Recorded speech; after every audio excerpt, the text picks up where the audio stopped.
ঢাকা শহরের ব্যস্ত রাস্তায় উন্মাদের মতো ছুটতে লাগলো জিয়ান। পুলিশ স্টেশনে এসে মিসিং ডায়েরি করালো। প্রথমে পুলিশ নিতে চায়নি, কারণ এখনো 24 ঘন্টা পূর্ণ হয়নি। 24 ঘন্টার আগে কোনো মিসিং কেস নেওয়া হয় না। নাজিম চৌধুরীর কারণে শেষ পর্যন্ত ডায়েরি নিতে হয়েছে। জিয়ান এক মুহূর্ত ব্যয় না করে বাইক নিয়ে চলে এলো নয়নাদের বাসায়। রাত তখন 1:30 পেরিয়ে গেছে। জিয়ান চিৎকার করে নয়নার নাম ধরে ডাকতে লাগলো। এত রাতে জিয়ানের গলার স্বর শুনে জাহানারা বেগম রুম থেকে বেরিয়ে এলেন। মাহবুব তালুকদার চৌধুরী বাড়িতে গিয়ে হুমকি ধামকি দিয়ে এসেছেন। আশেপাশের খোঁজ খবরও করেছেন। সবে বাসায় এসে বসেছিলেন। জিয়ানকে চোখের সামনে দেখতেই মাহবুব তালুকদারের চোয়াল শক্ত হয়ে গেল। একজন মেয়ে হারানো বাবা, আর অন্যজন জীবন সঙ্গিনী হারানোর স্বামী। জিয়ানের চোখে মুখে তখন প্রিয়তমাকে হারানোর শোক। মাহবুব তালুকদারের চোখে সন্তান হারানোর আর্তনাদ। পরিস্থিতি সামাল দিতে জাহানারা বেগম ছুটে এসে বলেন, এখন মাথা ঠান্ডা রাখার সময়, এই সময় বিদ্বেষ করার সময় নয়। প্লিজ, আমার মেয়ের জন্য হলেও তোমরা নিজেদের মধ্যে বিবাদ সৃষ্টি করো না। জিয়ান জাহানারা বেগমের পায়ের সামনে হাঁটু মুড়ে বসে পড়ে আর্তনাদ করে বলতে লাগলো, আন্টি, আমার নয়নাকে চাই। নয়নাকে ছাড়া আমি বাঁচতে পারবো না। পৃথিবীর যে কোনো প্রান্ত থেকে হোক, আমি আমার নয়নাকে চাই। আন্টি, নয়নাকে এনে দিন। আমার নয়না কোথায় আন্টি? জাহানারা বেগমের চোখ দুটো ভিজে উঠেছে। জিয়ানের চোখে তিনি স্পষ্ট দেখতে পাচ্ছেন ভালোবাসা হারানোর শোক। তাহলে তার মেয়েটা গেল কোথায়?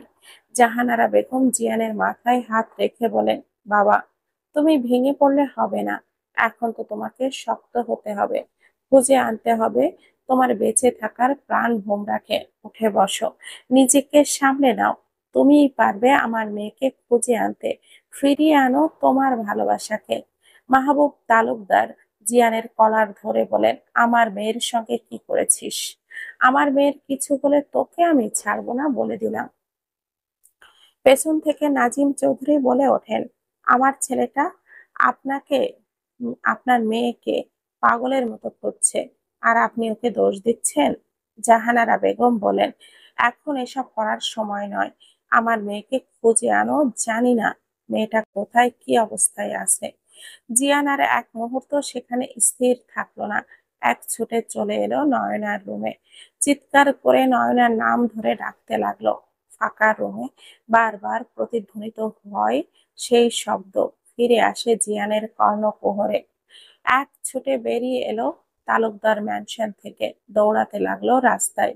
রাত জাগা দুজন পথিক যাকে পাচ্ছে তাকে ধরেই জিজ্ঞেস করছে, আমার বউকে দেখেছেন? তাকে খুঁজে পাচ্ছি না। সে কোথায় গেল বলুন তো? জানেন, সে একা কোথাও কখনো বের হয় না। আজ কোথায় গেল? সবাই মাতাল ভাবছে জিয়ানকে।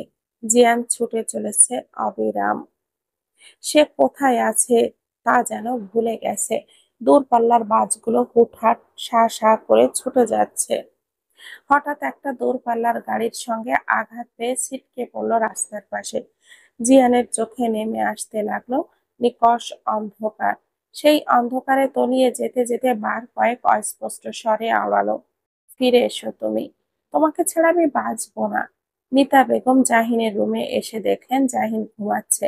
তিনি জাহিনের মাথা ধরে ডাকতে লাগলেন। কয়েকবার ডাকার পর জাহিন বিরক্তিতে চোখ খুলল। বিরক্তি নিয়েই বলল, এত রাতে ডাকছো কেন আম্মু? তোর ভাই পাগলের মতো রাস্তায় রাস্তায় ঘুরছে, আর তুই নাক ডেকে ঘুমাচ্ছিস? তুই একটু ওর সঙ্গে যা। জানি না আমার ছেলেটার কি হবে। নয়নাকে না পেলে আমার ছেলেটাও পাগল হয়ে যাবে। কি সব বলছো এইসব?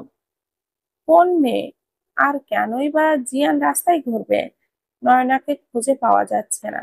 মেয়েটাকে না পেলে আমার ছেলে এই শোক কাটিয়ে উঠতে পারবে না। নিশ্চয়ই পাগল হয়ে যাবে। তুই দ্রুত যা বাবা। দেখ তোর ভাই কোথায়, রাস্তায় রাস্তায় ঘুরছে। কোনো বিপদ হলে তখন কি হবে? বাবা, তুই তোর ভাইকে বাঁচা। জাহিন তড়িৎ গতিতে উঠে বলে, কি বলছো এসব? আগে বলবে তো। কখন হলো এসব? তুই যা, আমার ছেলেটাকে দেখ। মিতা বেগম ঠুকরে কেঁদে উঠলেন। তার নজর লাগলো আমার সাজানো সংসারে। আল্লাহ, মেয়েটাকে সহি সালামতে ফিরিয়ে দাও, নয়তো আমার সাজানো সংসার এলোমেলো হয়ে যাবে, আমার ছেলেটা পাগল হয়ে যাবে। পুরো রাত পার হয়ে গেলেও নয়নার কোনো খোঁজ পাওয়া গেল না। ঢাকা শহরের রাস্তায় কোনো সিসিটিভি ফুটেজ নয়নাকে দেখা যায়নি। এটা কি করে সম্ভব? একজন মানুষ এভাবে গায়েব হয়ে যেতে পারে? জিয়ান আধ খোলা শার্ট, উস্কো খুস্কো চুল, মাথা থেকে গল করে রক্ত টকটকে তাজা বের হচ্ছে, ভিজে যাচ্ছে পিচ ঢালা রাস্তা। চোখ দুটো ক্রমশ ঝাপসা হতে লাগলো। একসময় পৃথিবীর সব অন্ধকার নেমে এলো জিয়ানের চোখ জুড়ে। জাহিন বাসা থেকে বের হয়ে জিয়ানকে খুঁজতে বের হলো। তার নিজেকে হালকা লাগছে, কেন যেন অনুশোচনা হচ্ছে না। আচ্ছা, এমন কেন হচ্ছে? ভাবতে ভাবতে সময় নষ্ট করলো না জাহিন। খুঁজতে লাগলো রাস্তায়। প্রায় ঘন্টা খানেক পর জিয়ানকে প্রায় মৃত অবস্থায় পেল জাহিন। দ্রুত গাড়িতে উঠিয়ে নিয়ে হাসপাতালে এলো। জাহিন জিয়ানের দিকে বার কয়েক তাকালো। জিয়ানকে দেখে বোঝা যাচ্ছে না বেঁচে আছে নাকি মারা গেছে, তবে বেঁচে থাকার সম্ভাবনা একদমই সামান্য। জাহিনের এখন খারাপ লাগছে। সে নিজের ভাইয়ের কোনো ক্ষতি চায়নি। ছোটবেলা থেকে জিয়ান তাকে আগলে রাখতো। বাবার শাসন থেকে হোক বা কলেজের অ্যাসাইনমেন্ট, সব কিছুতেই জিয়ান জাহিনকে সাহায্য করত। জাহিন দীর্ঘশ্বাস ছেড়ে বলল, আমি চাই না ভাই তোর কিছু হোক, আমি তোকে হারাতে পারবো না, কিছুতেই না। জিয়ানকে হসপিটালে ভর্তি করে দুই হাতে মাথা চেপে ধরে বসে আছে জাহিন। একবার ভাবলো খোঁজ নিবে নয়নার লাশ কেউ খুঁজে পেল কিনা। পরেক্ষণেই মনে মনে বলল, কোনো বইয়ের শেষ পৃষ্ঠা পড়ে ফেললে সেই বইয়ে আর কোনো আকর্ষণ থাকে না। যার জীবনের ইতি নিজের হাতে টেনেছি, তার জন্য দরদ দেখাবো না। জাহিন মাথা তুলে তাকাতেই সামনে দেখলো একজন ডাক্তার দাঁড়িয়ে আছেন। জাহিন জিজ্ঞাসু দৃষ্টিতে তার দিকে তাকালো। ডাক্তার বলেন, she is no more. Talukdar বাড়িতেও শোকের ছায়া নেমে এসেছে। নয়নার জন্য থানা পুলিশের দ্বারে দ্বারে ঘুরে বেড়াচ্ছেন মাহবুব তালুকদার আর মিজান তালুকদার। মাহবুব তালুকদার ভেঙে পড়েছেন, বিধ্বস্ত কণ্ঠে বলেন, নিজের একমাত্র মেয়ের জীবনটা আমি নিজের হাতে শেষ করেছি মিজান। আমার মেয়েটাকে জোর করে ওই কসাইখানায় পাঠিয়েছি। ওরা হয়তো আমার মেয়েটাকে মেরে গুম করে ফেলেছে। আমি কিছুতেই ওই কসাইকে ছাড়বো না। আমার মেয়েকে না পেলে ওদেরকেও জেলে পচিয়ে মারবো। আসলে আমার মেয়েকে মেয়েকে না পেলে চৌধুরী দেরা দেখবে মাহবুব তালুকদার কি জিনিস। ভাইজান, এখন নিজেকে শক্ত করুন, যেভাবেই হোক আমাদের সুনয়নাকে আগে খুঁজে বের করতে হবে। মেয়েটাকে যেন সহি সালামতে পেয়ে যায়। মাহবুব তালুকদার হাউমাউ করে কেঁদে ফেললেন। আমার মেয়ের জীবন আমার জন্য শেষ হয়েছে, আমি দায়ী। ওরা বাঁচতে দেয়নি আমার মেয়েটাকে, নয়তো আমার ওইটুকু মেয়ে কোনোদিনও একা একা বের হয়নি।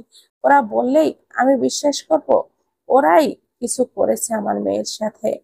ওই চৌধুরী বাড়ির সবাই। এ যেন পূর্ব পরিকল্পনা ছাড়াই হঠাৎই আছড়ে পড়া কাল বৈশাখীর ঝড়, যে হুট করে এসে নিমিষেই গুড়িয়ে দিয়ে গেছে সাজানো গোছানো দুটি জীবন।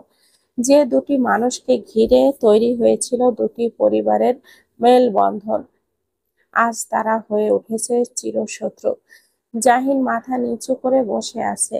তার ইচ্ছে করছে নয়নার মরদেহ খুঁজে এনে টুকরো টুকরো করে কুকুরকে খাওয়াতে।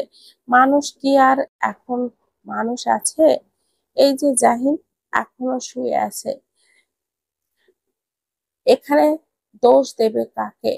অথচ এই যে জাহিন এখনো দোষ দিয়ে যাচ্ছে নয়নার, অথচ নিজের হাতেই সে সব ধ্বংস করেও দিব্যি অন্যের ঘাড়ে দোষ চাপিয়ে বুক ফুলাচ্ছে।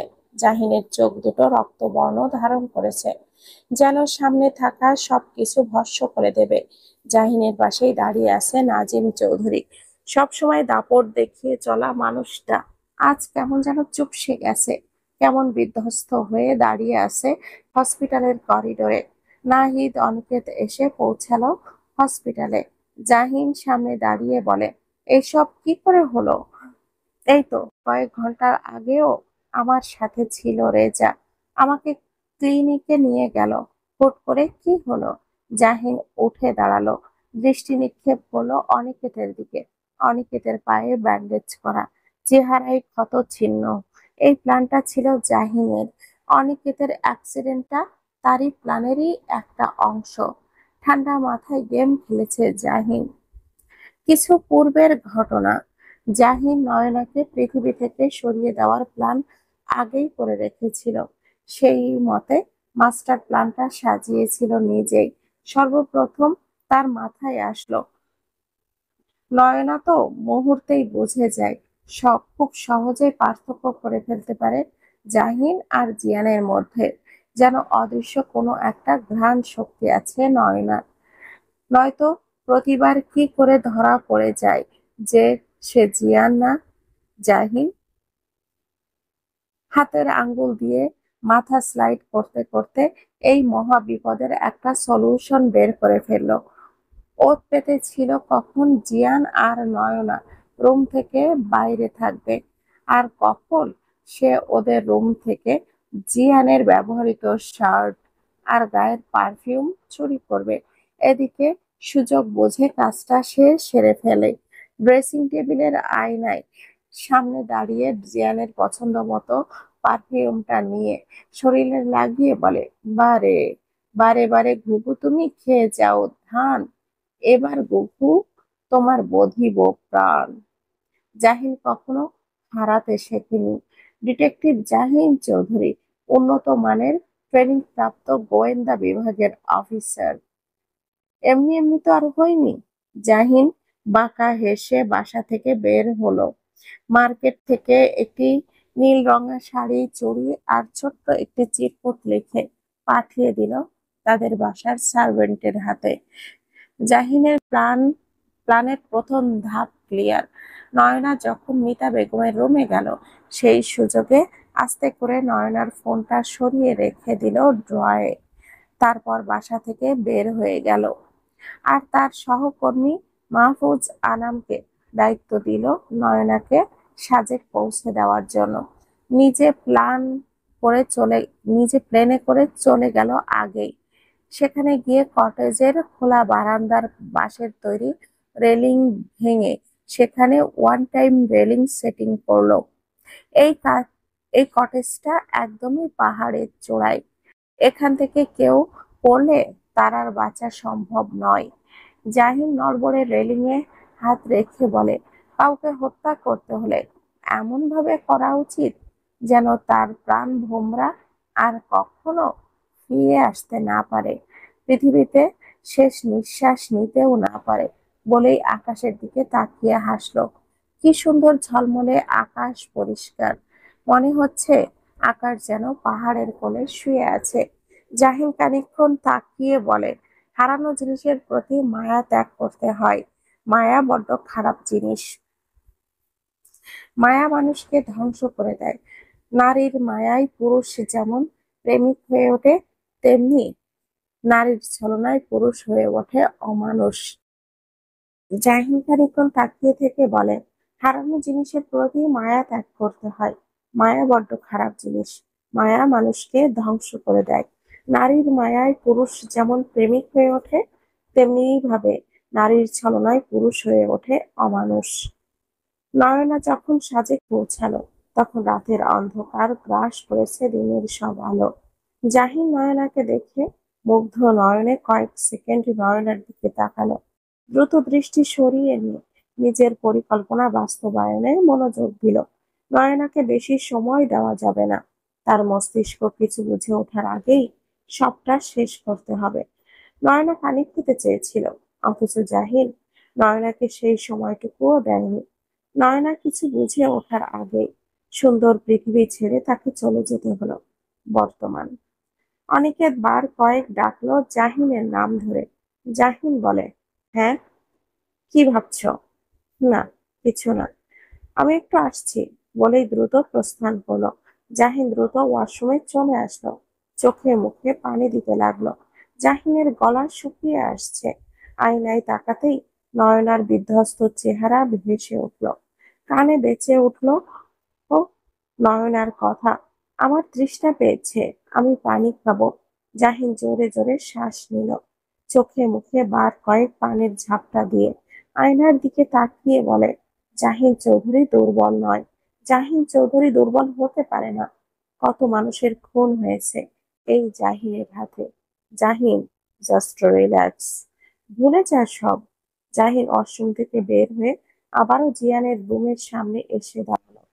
নাহিদ জাহিনের কাঁধে হাত রেখে বলে, চিন্তা করো না, সব ঠিক হয়ে যাবে।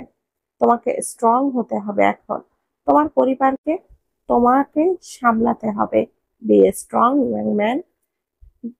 হঠাৎ ডাক্তার রুম থেকে বের হয়ে আসলো। সবাই জিজ্ঞাসু দৃষ্টিতে ডাক্তারের দিকে তাকিয়ে আছে। ডাক্তার মাথা নত করে বলে, she is no more, sorry. Jahin ডাক্তারের কলার ধরে বলে, নো মোর মানে? তোকেও এখানে মেরে দেব। একজন সুস্থ মানুষকে মেরে ফেলেছিস। আমার ভাইয়ের কিছু হলে তোকেও বাঁচিয়ে রাখবো না।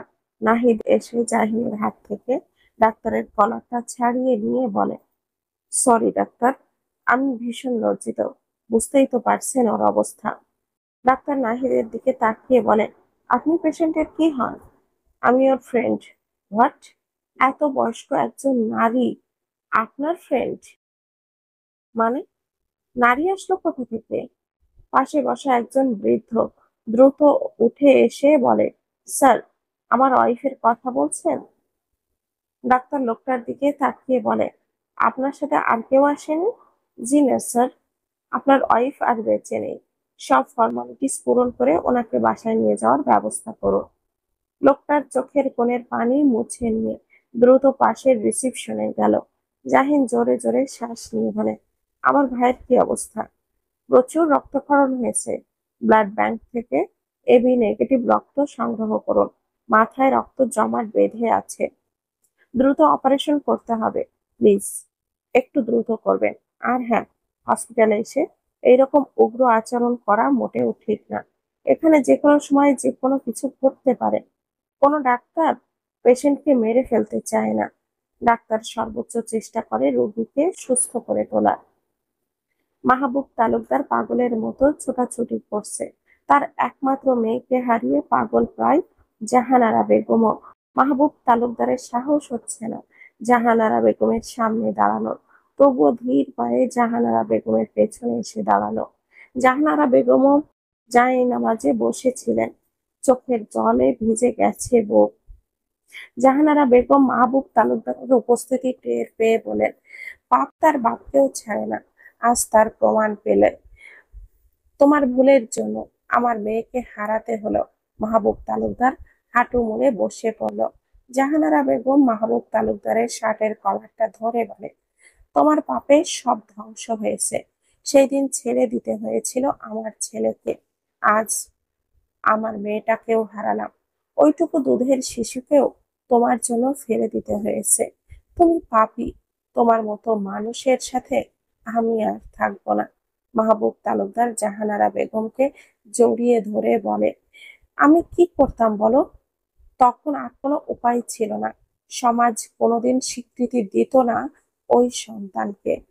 জাহানারা বেগম মাহবুব তালুকদারকে ধাক্কা দিয়ে সরিয়ে দিয়ে বলে, উপায়? মিস্টার মাহবুব তালুকদার, আপনি হয়তো ভুলে যাচ্ছেন আপনাকে আমি কতবার বলেছিলাম এইসব পাপ, এইসব অন্যায়। বিয়ের আগে শারীরিক সম্পর্ক করা মহাপাপ। কেন আমরা শিক্ষিত সচেতন মানুষ হয়ে এমন ঘৃণ্য কাজ করব? আপনি সেই দিন বলেছিলেন ভালোবাসা কোনো পাপ পুণ্যের হিসাব করতে নেই। ওইসব করার সময় আপনার সমাজের কথা মনে ছিল না? তখন যখন আমার গর্ভে সন্তান এলো তখন মনে পড়েছিল আপনার সমাজের কথা? আমারই ভুল। আমি কেন আপনার মতো মানুষকে বিশ্বাস করেছি? আমার পাপের ফল আমাকে ভোগ করতে হচ্ছে। সেই দিন আমার ছেলেটাকে নিজের ইচ্ছায় ত্যাগ করতে হয়েছিল। আজ নিয়তি আমার মেয়েটাকে কেড়ে নিল। দেখুন মিস্টার মাহবুব, আমি শূন্য। আমার আর বেঁচে থাকার কোনো উৎস নেই। চুপ করো জাহানারা, এখন এসব কেন তুলছো? মানুষ জানাজানি হলে কোথাও মুখ দেখানোর অবস্থা থাকবে না।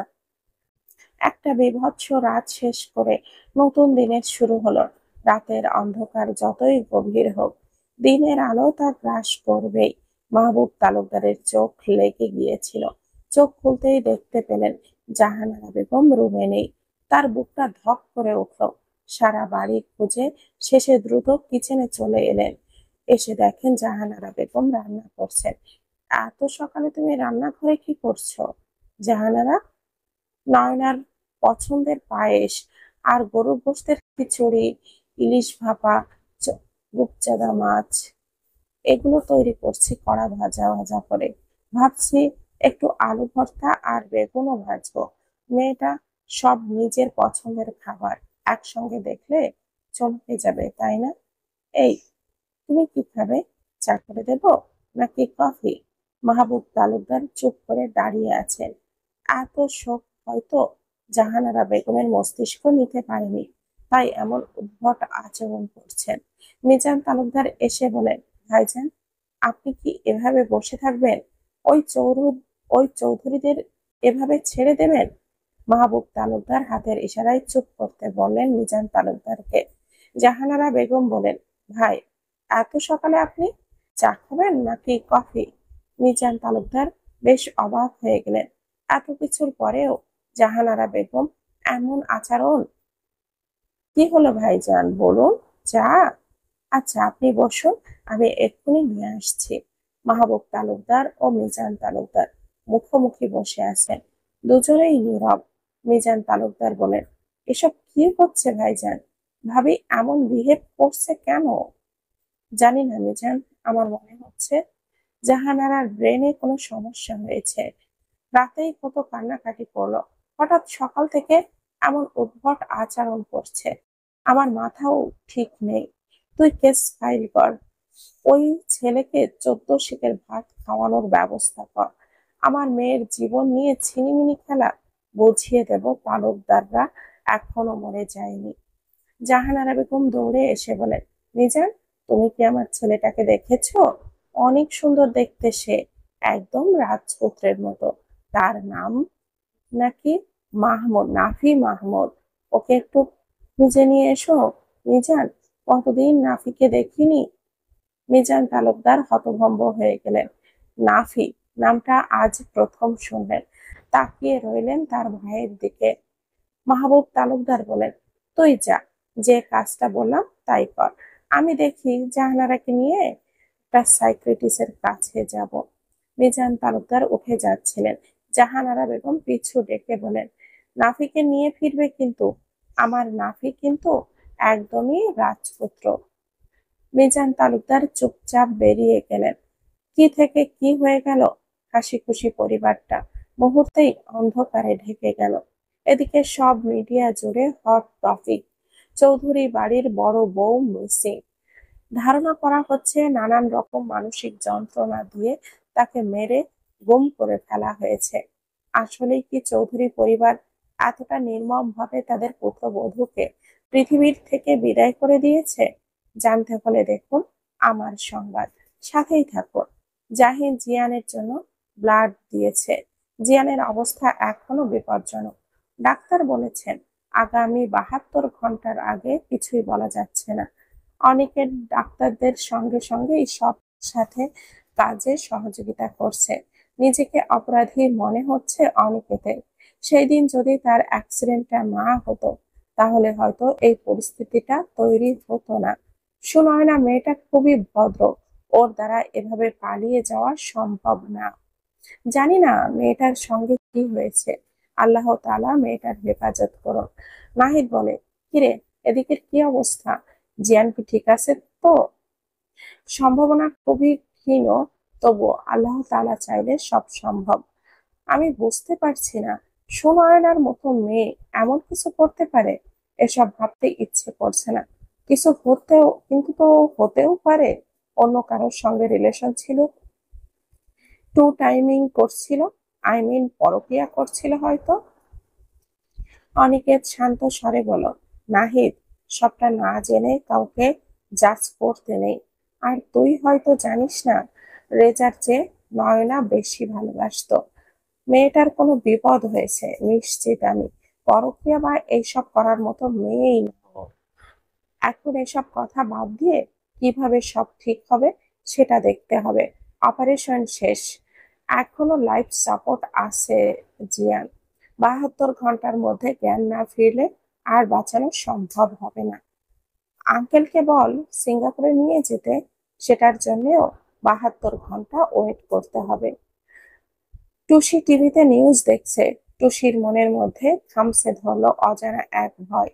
তার মানে এই সব কিছু জাহিন করেনি তো? নয়নার সঙ্গে কি করেছে ওই লোকটা? আমাকে এখনই যেতে হবে। আমার ভুলের জন্য নয়না শাস্তি কেন পাবে? আমি সবটা স্বীকার করে নেব। এরপর যা হবে দেখা যাবে। টুসি বোরকা পরে পার্স নিয়ে ড্রয়িং রুমে এলো। টুসির মা রেবেকা বেগম বললেন, কোথায় যাচ্ছ? এখন কোথাও যাওয়া হবে না তোমার। আজকে পাত্রপক্ষ দেখতে আসবে তোমাকে। ওনারা হয়তো কাছাকাছি চলেও এসেছে। যাও, নিজের ঘরে গিয়ে রেডি হও। আম্মু, আমাকে একটু যেতেই হবে। নয়নার এত বড় বিপদে আমি কি করে ঘরে বসে থাকি? বড়লোকদের কোনো বিপদ থাকে না। ওরা বাবার টাকা আছে, শ্বশুরের টাকা আছে, ঠিক সমস্যার সমাধান করেই ফেলবে। আমাদের মতো মধ্যবিত্ত লোকেদের বড়লোকদের সমস্যায় কোনো কাজ নেই। যেটা বলেছি সেটা করো। আম্মু, তুমি কি ভুলে যাচ্ছ নয়না আমার জন্য কি কি করেছে? টাকা থাকলে ওইরকম সবাই করে। চুপচাপ ঘরে যাও। এত যাওয়ার ইচ্ছে হলে কাল সকালে যেও। আমি বিয়ে করতে পারবো না। আমি একজনকে ভালোবাসি, তাকে আমি কথা দিয়েছি। খাটিয়ে একটা চড় দিলে ভালোবাসা বেরিয়ে যাবে। তুমি কি ভেবেছো আমি কিছুই জানি না? আজ পর্যন্ত কয়টা প্রেম করেছো? এই জন্যই তো তোমাকে বিয়ে দিয়ে দিচ্ছি। প্রথমে ওই রাফিন, তারপর জানি না আর কার কার সাথে ফষ্টি নষ্টি করে বেরিয়েছো। আম্মু, আওয়াজ নিচে। ভুলে যেও না কার সামনে দাঁড়িয়ে আছো। চুপচাপ রুমে যাও, ফ্রেশ হয়ে রেডি হও। আম্মু, আমার সঙ্গে জোর করলে কিন্তু আমি সুইসাইড করব। মনের আনন্দে করো। তোমার মতো মেয়ে বেঁচে থাকার চেয়ে মরে যাওয়াই ভালো। লোসাই গ্রামে এক উঁচু পাহাড়ের কোলে দাঁড়িয়ে আছে দোতলা একটি কাঠের বাড়ি। পাহাড়ের কোলে ঘন সবুজের মাঝে এই দোতলা কাঠের বাড়িটির দেওয়ালগুলো মসৃণ করে ছেটে রাখা। গাঢ় বাদামি রঙের কাঠ দিয়ে তৈরি, যেন প্রকৃতির স্পর্শ ধরে রেখেছে। উপরের তলায় একটি প্রশস্ত সুন্দর কাঠের বারান্দা। বারান্দার ফাঁক দিয়ে সূর্যের আলো ছড়িয়ে পড়ছে, আর বাতাসের সাথে পাহাড়ি ফুলের সুবাস ছড়িয়ে পড়ে। বারান্দার দুই পাশে সাজানো হয়েছে বাগান বিলাস। বাড়ির আঙিনায় রয়েছে নানান রকমের রঙিন পাহাড়ি ফুল, লাল, হলুদ, সাদা ও নীল, যা চোখ ভরিয়ে দেয়। তার পাশেই সবজির গাছ লাগানো। টমেটো, বেগুন, কাঁচা মরিচের গাছগুলো যেন তরতর করে ভরে উঠছে ফুলে ফুলে। বাড়ির সামনে ছোট ছোট পাথরের সিঁড়ি পাহাড়ের ঢাল বেয়ে উঠে গেছে। সামনে ও পেছনে মাথা উঁচু করে দাঁড়িয়ে আছে উঁচু উঁচু সবুজে ঘেরা পাহাড়। পাহাড়গুলো দাঁড়িয়ে আছে এমন ভাবে যেন বাড়িটাকে পাহারা দিচ্ছে। পাহাড়ের কোল ঘেঁষে সাদা মেঘের ভেলা ভেসে আসছে। অদূরে শোনা যাচ্ছে পাখিদের গুঞ্জন। পাহাড়ি প্রকৃতির এই কোলে দোতলা কাঠের বাড়িটি যেন এক টুকরো স্বর্গ। বাড়ির ভেতর ঢুকলেই মাটির মসৃণ মেঝে আর বাঁশের পাটাতন চোখে পড়ে। দেওয়ালগুলো বাঁশের কারুকাজ দিয়ে সজ্জিত, যেখানে গাঢ় রঙের হাতে বোনা চাদর ঝুলছে। তার ঠিক সামনে বাঁশের একটি ছোট খাট পাতা রয়েছে। সেখানেও শোভা পাচ্ছে হাতে বোনা কারুকার্য করা চাদর।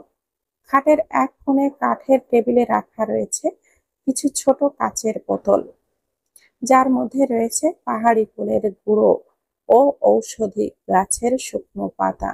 ঘরের দক্ষিণ দিক থেকে হালকা ঘ্রাণে ভরা একটি ধূপের পাত্র, যা থেকে ধোঁয়া উঠছে। কাছেই রাখা আছে বাঁশের ঝুড়ি, যেখানে আহ, থালা মোয়ানার নিজেই হাতে তৈরি লাঠি, ছোট ছুরি ও বাঁশের কাঁচি। জানালার পাশ ঘেঁষে রয়েছে চলছে ঝর্ণা।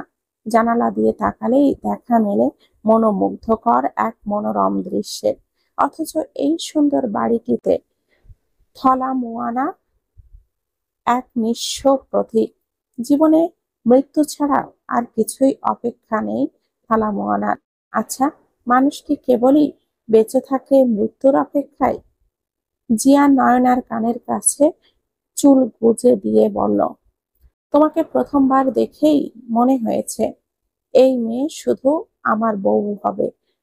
যে করেই হোক একে আমার লাগবেই। নয়না খিলখিল করে হেসে বলল, মিস্টার প্লেন ড্রাইভার, প্লিজ চাপা কম মারেন। চাপা মারারও একটা লিমিট থাকা উচিত। জিয়ান নয়নার নাকের ওপরে আলতো চুমু দিয়ে বলল, ছি, বাটার মাশরুম, তুমি তোমার বরকে চাপাবাজ বলছো? তা নয়তো কি মিস্টার প্লেন ড্রাইভার, আপনি কি ভুলে যাচ্ছেন আমাদের কোনো প্রেম ভালোবাসা বা অ্যারেঞ্জ ম্যারেজ নয়। আপনার আর আমার হলো court marriage. Not court marriage, it's ভাগ্যের ম্যারেজ। তুমি আমার জীবন সঙ্গী হবে, তাই এই সব হয়েছে। এখন আমার কি মনে হয় জানো? কি মনে হয়? নীলাঞ্জনাকে ধন্যবাদ দেওয়া উচিত। ও চিট না করলে এত কিউট সুইট লাভিং বউ কোথায় পেতাম? নয়না হেসে বলল, আপনি জিতে গেছেন আমার মতো সুন্দরী বউ পেয়ে, তাই না? সুন্দরী না ছাই, তুমি হলে বোকা। কি বললে? জিয়া নয়নার কোমর ধরে নিজের দিকে টেনে নিয়ে নয়নার ঠোঁটে ঠোঁট মিলিয়ে বলল, ভালোবাসি আমার বোকা বাটার মাশরুমকে। তুমি বোকা বলেই তোমাকে আমার এত বেশি ভালো লাগে। ভালোবাসি। জিয়ানের কপালে ঘামছে, চোখ মুখে খিসড়ে যাচ্ছে যেন।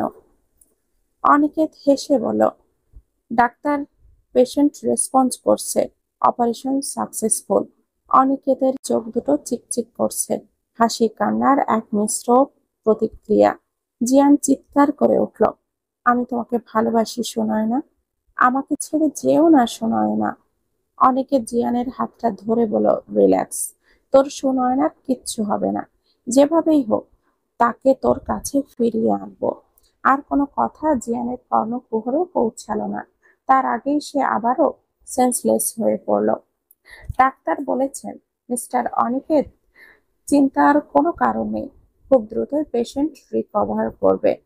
তবে ওনাকে কোনোভাবেই হাইপার হতে দেওয়া যাবে না। আর হ্যাঁ, আজ আর কাউকে ওনার সঙ্গে দেখা করতে দেওয়া হবে না। আবার আগামীকাল। অনিকেত রুম থেকে বেরিয়ে এলো। জাহিন আর নাজিম চৌধুরীকে বলল, জিয়ান খুব দ্রুতই সুস্থ হয়ে উঠবে। তবে সুনয়নাকে কোনোভাবেই খুঁজে পেলে ভালো হতো, নইলে জ্ঞান ফিরলে আবারও পাগলামি করবে। আপনারা এখন বাসায় চলে যান, কাল সকালে এলেই হবে। জাহিন বলল, বাবা তুমি চলে যাও, আমি থাকি। বাসায় আম্মুর কি অবস্থা জানা নেই, তুমি বরং গিয়ে আম্মুকে সামলাও। নাজিম চৌধুরী বাসার উদ্দেশ্যে চলে গেলেন। তার আদরের প্রিয় ছেলে এই করুণ পরিণতি চোখের সামনে দেখে তিনি ভেতর থেকে ভেঙে পড়েছেন। আশপাশের কোনো কিছুই তার কোনো ধ্যান জ্ঞান নেই আপাতত। এদিকে মাহবুব তালুকদার জিয়ানের নামে নারী নির্যাতন ও খুনের মামলা করলেন।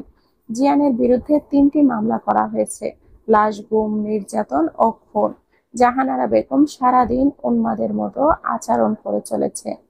শিল্পী বেগম মাথায় হাত দিয়ে সোফায় বসে আছেন।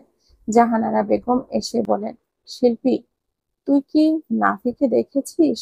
ছেলেটাকে কোথাও খুঁজে পাচ্ছি না, দুষ্টু ছেলে, কোথায় গেল বলতো? শিল্পী বেগম চমকে গেলেন। জাহানারা বেগমের হাত দুটো ধরে বলেন, ভাবি তুমি শান্ত হও, এমন কেন করছো?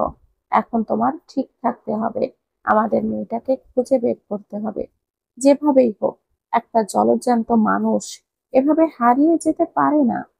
জাহানারা বেগম বলেন, তোর মেয়েও তো হারিয়ে গেছে। আরে শিল্পী, আমার মেয়ে ক্লাস থেকে এখনো বাসায় ফিরছে না কেন রে? ওর জন্য তো সকাল থেকে রান্না করে বসে আছি, রাত গড়িয়ে গেল, এখনো আসছে না কেন? আমার ছেলেটাকেও দেখছি না, ওরা দুজন আমাকে জ্বালিয়ে মারবে। ভাবি, তোমার কোনো ছেলে নেই, তোমার তো মেয়ে সুনয় না, তাকে খুঁজে পাওয়া যাচ্ছে না। জাহানারা বেগম হঠাৎই চিৎকার করে বলেন, আমার ছেলে নেই, আমার ছেলেকে মেরে ফেলেছি, আমি খুনি, এই শিল্পী, পুলিশদেরকে খবর দে, আমি খুনি। বিশাল বড় থালার মতো পূর্ণিমার চাঁদ আকাশে, চাঁদের আলোতে আলোকিত হয়ে আছে কংলাক পাহাড় আর লুসাই সম্প্রদায়ের বসবাস এখানে।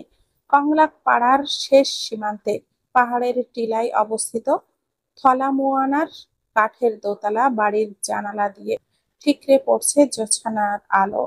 প্রায় মাঝরাতে থলামুয়ানার ঘুম ভেঙে গেল। ঠিক এমনই এক রাতে পাহাড় ধসে হারিয়েছিল তার প্রাণপ্রিয় স্ত্রী ও সন্তানকে। তারপর এই বসতি নতুন করে গড়ে তুলেছেন। বিছানা থেকে উঠে কুপি জ্বালালেন। কুপির হলদে আলো ছড়িয়ে পড়ল রুম জুড়ে। ঠিক এই রাতের মতোই নিঃস্ব থলা মোয়ানা। বাইরে পাখির কিচিরমিচির শব্দ নেই।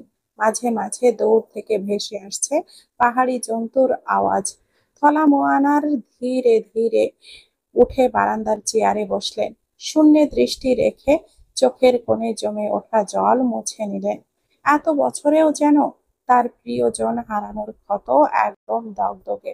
সময়ের সাথে তা বিলুপ্ত না হয়ে আরো যেন বেড়ে উঠেছে। সবাই হয়তো গভীর ঘুমে। পাহাড়িরা রাতের বেলা খুব দ্রুতই ঘুমিয়ে পড়ে। রাত 11টা মানে এখানে গভীর রাত। হঠাৎ তার কানে একটা আওয়াজ এলো, কোনো মানুষের চিৎকারের আওয়াজ, সাথে ভারী কিছু পড়ার শব্দ। থলা মোয়ানা নিজের কানকে আরো সজাগ করে শোনার চেষ্টা করলেন। কোন দিক থেকে শব্দটা আসছে? রাত তখনও অতটা গভীর হয়নি। সাজেকের আকাশে পূর্ণ চন্দ্র, পাহাড় আর মেঘের মিলন, মনোমুগ্ধকর এক অপরূপ দৃশ্য। পোড়া রিসোর্টের বারান্দার কার্নিশ ঘেঁষে দাঁড়িয়েছিল নয়না। তার পরনে জিয়ানের দেওয়া নীল শাড়ি। জিয়ানের হাত ধরে ঝুলে আছে নয়না। এই হাতের বাঁধন মুক্ত হলেই পৃথিবী থেকে সুনয়না নামক মানুষটার অস্তিত্ব মুছে যাবে। ভয়ঙ্কর এক রুদ্ধশ্বাস মুহূর্তে দাঁড়িয়ে আছে নয়না। ঠিক ভুল, বিশ্বাস, ভরসার অন্তর্জালে আটকে বোধ বুদ্ধি লোপ পেয়েছে তার। মস্তিষ্ক, মন কোনোটাই মেনে নিতে চাইছে না তার জিয়ান তাকে মেরে ফেলবে। কিন্তু সে সব কিছু বুঝে ওঠার আগে ছিটকে পড়ল নয়না। রাতের নীরবতা বিদীর্ণ করে ভেসে এলো তার করুণ আর্তনাদ। কে আছো, বাঁচাও আমাকে। যত নিচের দিকে যাচ্ছিল মৃত্যু ঠিক ততটাই কাছে মনে হচ্ছিল। চিৎকারও বের হচ্ছে না মুখ থেকে, তবুও বাঁচার আকুতি করে যাচ্ছে। হঠাৎ ঝোপের মধ্যে গাছের সাথে বাড়ি খেলো নয়না। মাথায় আঘাত পেয়ে গাছের শক্ত শেকড় লতা পাতায় হাত বাড়িয়ে দিল, বেঁচে থাকার শেষ সম্বল হিসাবে যেইটুকু আঁকড়ে ধরল। কিন্তু মাথায় প্রচন্ড আঘাত পেয়ে ছিটকে পড়ল কিছুটা দূরে। ব্যথায় জোরে চিৎকার করে উঠল নয়না। তার সেই চিৎকার পাহাড়ে বাড়ি খেয়ে আবার ফিরে এলো। ততক্ষণে নয়নার চোখে নেমে এলো অন্ধকার। ধীরে ধীরে তলিয়ে যেতে লাগলো অন্ধকারে। চোখ বন্ধ করার আগের মুহূর্তে তার চোখের সামনে ভেসে উঠল জিয়ানের হাসি মাখা মুখশ্রী। যে মুখের দিকে তাকিয়ে নয়না পুরো জীবন কাটিয়ে দিতে চেয়েছিল, সেই মানুষটা তাকে হত্যা করলো নিজ হাতে। থলা মোয়ানার ছোট টর্চ লাইট, বাঁশের কঞ্চি আর ছুরি নিয়ে দ্রুত নিজের রুম থেকে বের হলেন। তবে বেশ কিছুক্ষণ খোঁজাখুঁজির পর হতাশ হয়ে আবারও ফিরে এলেন নিজের বাড়িতে। বাকি রাতটুকু কাটিয়ে দেবেন নির্ঘুম। এরকম অনেক রাত তিনি না ঘুমিয়ে কাটিয়ে দিয়েছেন। তার জীবন জুড়ে অদ্ভুত এক নিঃসঙ্গতা। দিনের আলোতে তিনি হয়ে ওঠেন পরোপকারী থলা মোয়ানা, অথবা পাহাড়ি বৈদ্য থলা মোয়ানা, যিনি পাহাড়ের বিভিন্ন গাছগাছালি দিয়ে চিকিৎসা করে আসছেন বহু বছর ধরে। অথচ রাতের আধারে তিনি এক অসহায় নিঃস্ব মানুষ। শেষ রাতের দিকে চোখ লেগে গেল তার। সকালে ঘুম থেকে উঠে বাঁশের ঝুড়ি কাঁধে নিয়ে বেরিয়ে পড়লেন পাহাড়ি ফুল ও লতাপাতা সংগ্রহ করতে। পাহাড় ডিঙিয়ে ডিঙিয়ে কিছু দূর আসতেই চোখ আটকে গেল এক টুকরো কাপড়ের ওপর। সাবধানে ঢালুতে নেমে কাপড়টা হাতে নিলেন। 1-1.5 হাত লম্বা কাপড়ের অংশটুকু ঘুরিয়ে ফিরিয়ে দেখতে লাগলেন। আশেপাশে সন্ধানী দৃষ্টি নিক্ষেপ করে খুঁজতে লাগলেন কিছু। হঠাৎ চোখ আটকে গেল। আরো কিছুটা ঢালুতে নামতেই চোখ বড় বড় করে তাকিয়ে রইলেন। শাইনা রাত থেকে অনিকেতকে কল করছে, কিন্তু অনিকেত শাইনার ফোনে কোনো রেসপন্স করছে না। তাদের বাসার টিভিটা নষ্ট হয়ে গেছে। আজ 2-3 সপ্তাহ, তাই জিয়ানের কোনো খবর তার কানে আসেনি। তার মায়ের সাথেও আজ সারাদিনে একবারও কথা হয়। শাইনা বুঝতে পারছে না হঠাৎ এমন কি হলো যে একবারও কল করলো না। ও তো নিজেও অসুস্থ, কি এমন ব্যস্ততা ওর যে একবারও কল করা যায় না। সময়ের দৌড়ে কেটে গেছে 6 মাস। সময় এত দ্রুত চলে যাচ্ছে, মনে হয় চোখের পলক ফেলার আগেই দিন শেষ। জেলখানার অন্ধকার ঘরে হাঁটুতে মাথা গুজে বসে আছে জিয়ান। পাইলট জিয়ান রেজা চৌধুরী, একসময় যার জন্য কত মেয়ে পাগল ছিল। সেই মানুষটাই আজ যেন বিধ্বস্ত এক প্রাণ। তার বেঁচে থাকার কোনো আগ্রহ নেই, জীবনের প্রতি কোনো চাওয়া বা আক্ষেপ নেই। জীবন যেন তাকে সবচেয়ে বড় শাস্তি দিচ্ছে। নিজের প্রাণপ্রিয় অর্ধাঙ্গিনীর হত্যার মামলার আসামি সে, জানা নেই এর সঙ্গে আরো কত কত মামলা জড়িয়েছে তার নামে। হাসি খুশি জীবনটা বিষাদে ভরে গেল। রাত গড়িয়ে দিন যায়, তবুও জিয়ানের মধ্যে কোনো হেলদোল নেই। আজ তার মামলার শুনানি। এই নিয়ে 3বার কোর্টে উঠেছে মামলা, তবে ফলাফল শূন্য। মিথ্যার সয়লাবে সত্য যেন ধুলোকণা। কোনো উকিল জিয়ানের মুখ থেকে একটি কথাও বের করতে পারেনি। সে যেন প্রাণহীন দেহ মাত্র। মিতা বেগম চিৎকার করে বলেন, আমি কিছুই বুঝতে চাই না, যেভাবেই হোক আমার রেজাকে কারাগার থেকে মুক্ত করে আনো। এইটুকু কাজও করতে পারছো না? এত নাম, টাকা পয়সা, এসব দিয়ে কি হবে? আমি আমার ছেলেকে চাই।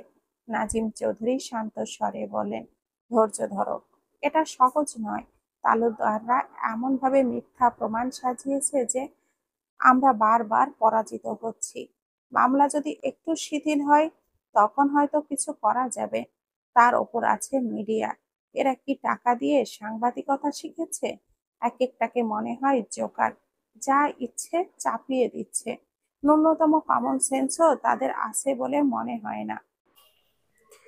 একজন মানুষ সম্পর্কে কোনো প্রমাণ বা তদন্ত ছাড়াই যা খুশি প্রচার করে, একজন নিরপরাধ মানুষকে কিভাবে কুখ্যাত অপরাধী বানানো যায় সেটা এদের কাছ থেকে শেখা যায়। জাহিন বলল, বাবা, আমি বুঝতে পারছি না তুমি কেন চুপ করে আছো। ওই তালুকদারের সাহস কিভাবে হয় চৌধুরীদের বিরুদ্ধে দাঁড়ানোর? তাদের তো কথা বলার আগে ভাবা উচিত ছিল সামনে কারা দাঁড়িয়ে আছে। হাতি গর্তে পড়লে চামচিকাও লাথি মারে, নাজিম চৌধুরী জবাব দিলেন। বাবা, তুমি শুধু আমাকে একটু সুযোগ দাও, আমি দেখে নেব কিভাবে ওদেরকে দমাতে হয়। তোমার মতো ছেলের ওপরে আমার কোনো কালেই ভরসা ছিল না, এখনো নেই। রক্তারক্তি খুন খারাপি করা সহজ, কিন্তু বুদ্ধি দিয়ে কাজ করা কঠিন। নিজের থেকে এগিয়ে কিছু করতে যাবে না, এখানে তোমার গুন্ডামির কোনো জায়গা নেই। তুমি গোয়েন্দা কর্মকর্তা না হলে এই মামলার তদন্ত করছো কেন? জাহিন যেন মুহূর্তে ফ্রিজ হয়ে গেল। তার বাবা এই কথা জানলেন কিভাবে? অন্তর ছাড়া তো তার পরিচিত কেউ এটা জানে না। এসব কি বলছো বাবা? জাহিন, তুমি আমাকে জন্ম দাওনি, আমি তোমাকে জন্ম দিয়েছি। আমার সঙ্গে চালাকি করবে না। ভুলে যেও না, আমি তোমার জন্মদাতা পিতা। তোমার বিষয়ে অনেক খবর আমার জানা। এবার যদি উকিল কিছু করতে না পারে, তাহলে তুমি এই মামলার তদন্ত করবে। তুমি বের করবে তোমার ভাইকে। মিতা বেগম কিছু বুঝতেই পারছেন না এসব কি হচ্ছে। নয়না বসে বসে বাঁশ আর কাঠের তৈরি খোলা বারান্দায়, সামনে বিশাল বড় বড় সবুজ পাহাড়, বারান্দার দুই পাশে বাগান বিলাস। তক্তার উপরে মাথা রেখে আকাশের দিকে তাকিয়ে আছে নয়না। তার জীবন যেন এক গণ্ডির মধ্যে থেমে আছে। আকাশ বাতাস, চাঁদ চন্দ্র সূর্য তারা আর গাছপালা ছাড়া নয়নার কোনো সঙ্গী নেই। মাঝে মাঝে আকাশের সঙ্গে কথা বলে, কখনো বাগানবিলাস গাছের সঙ্গে।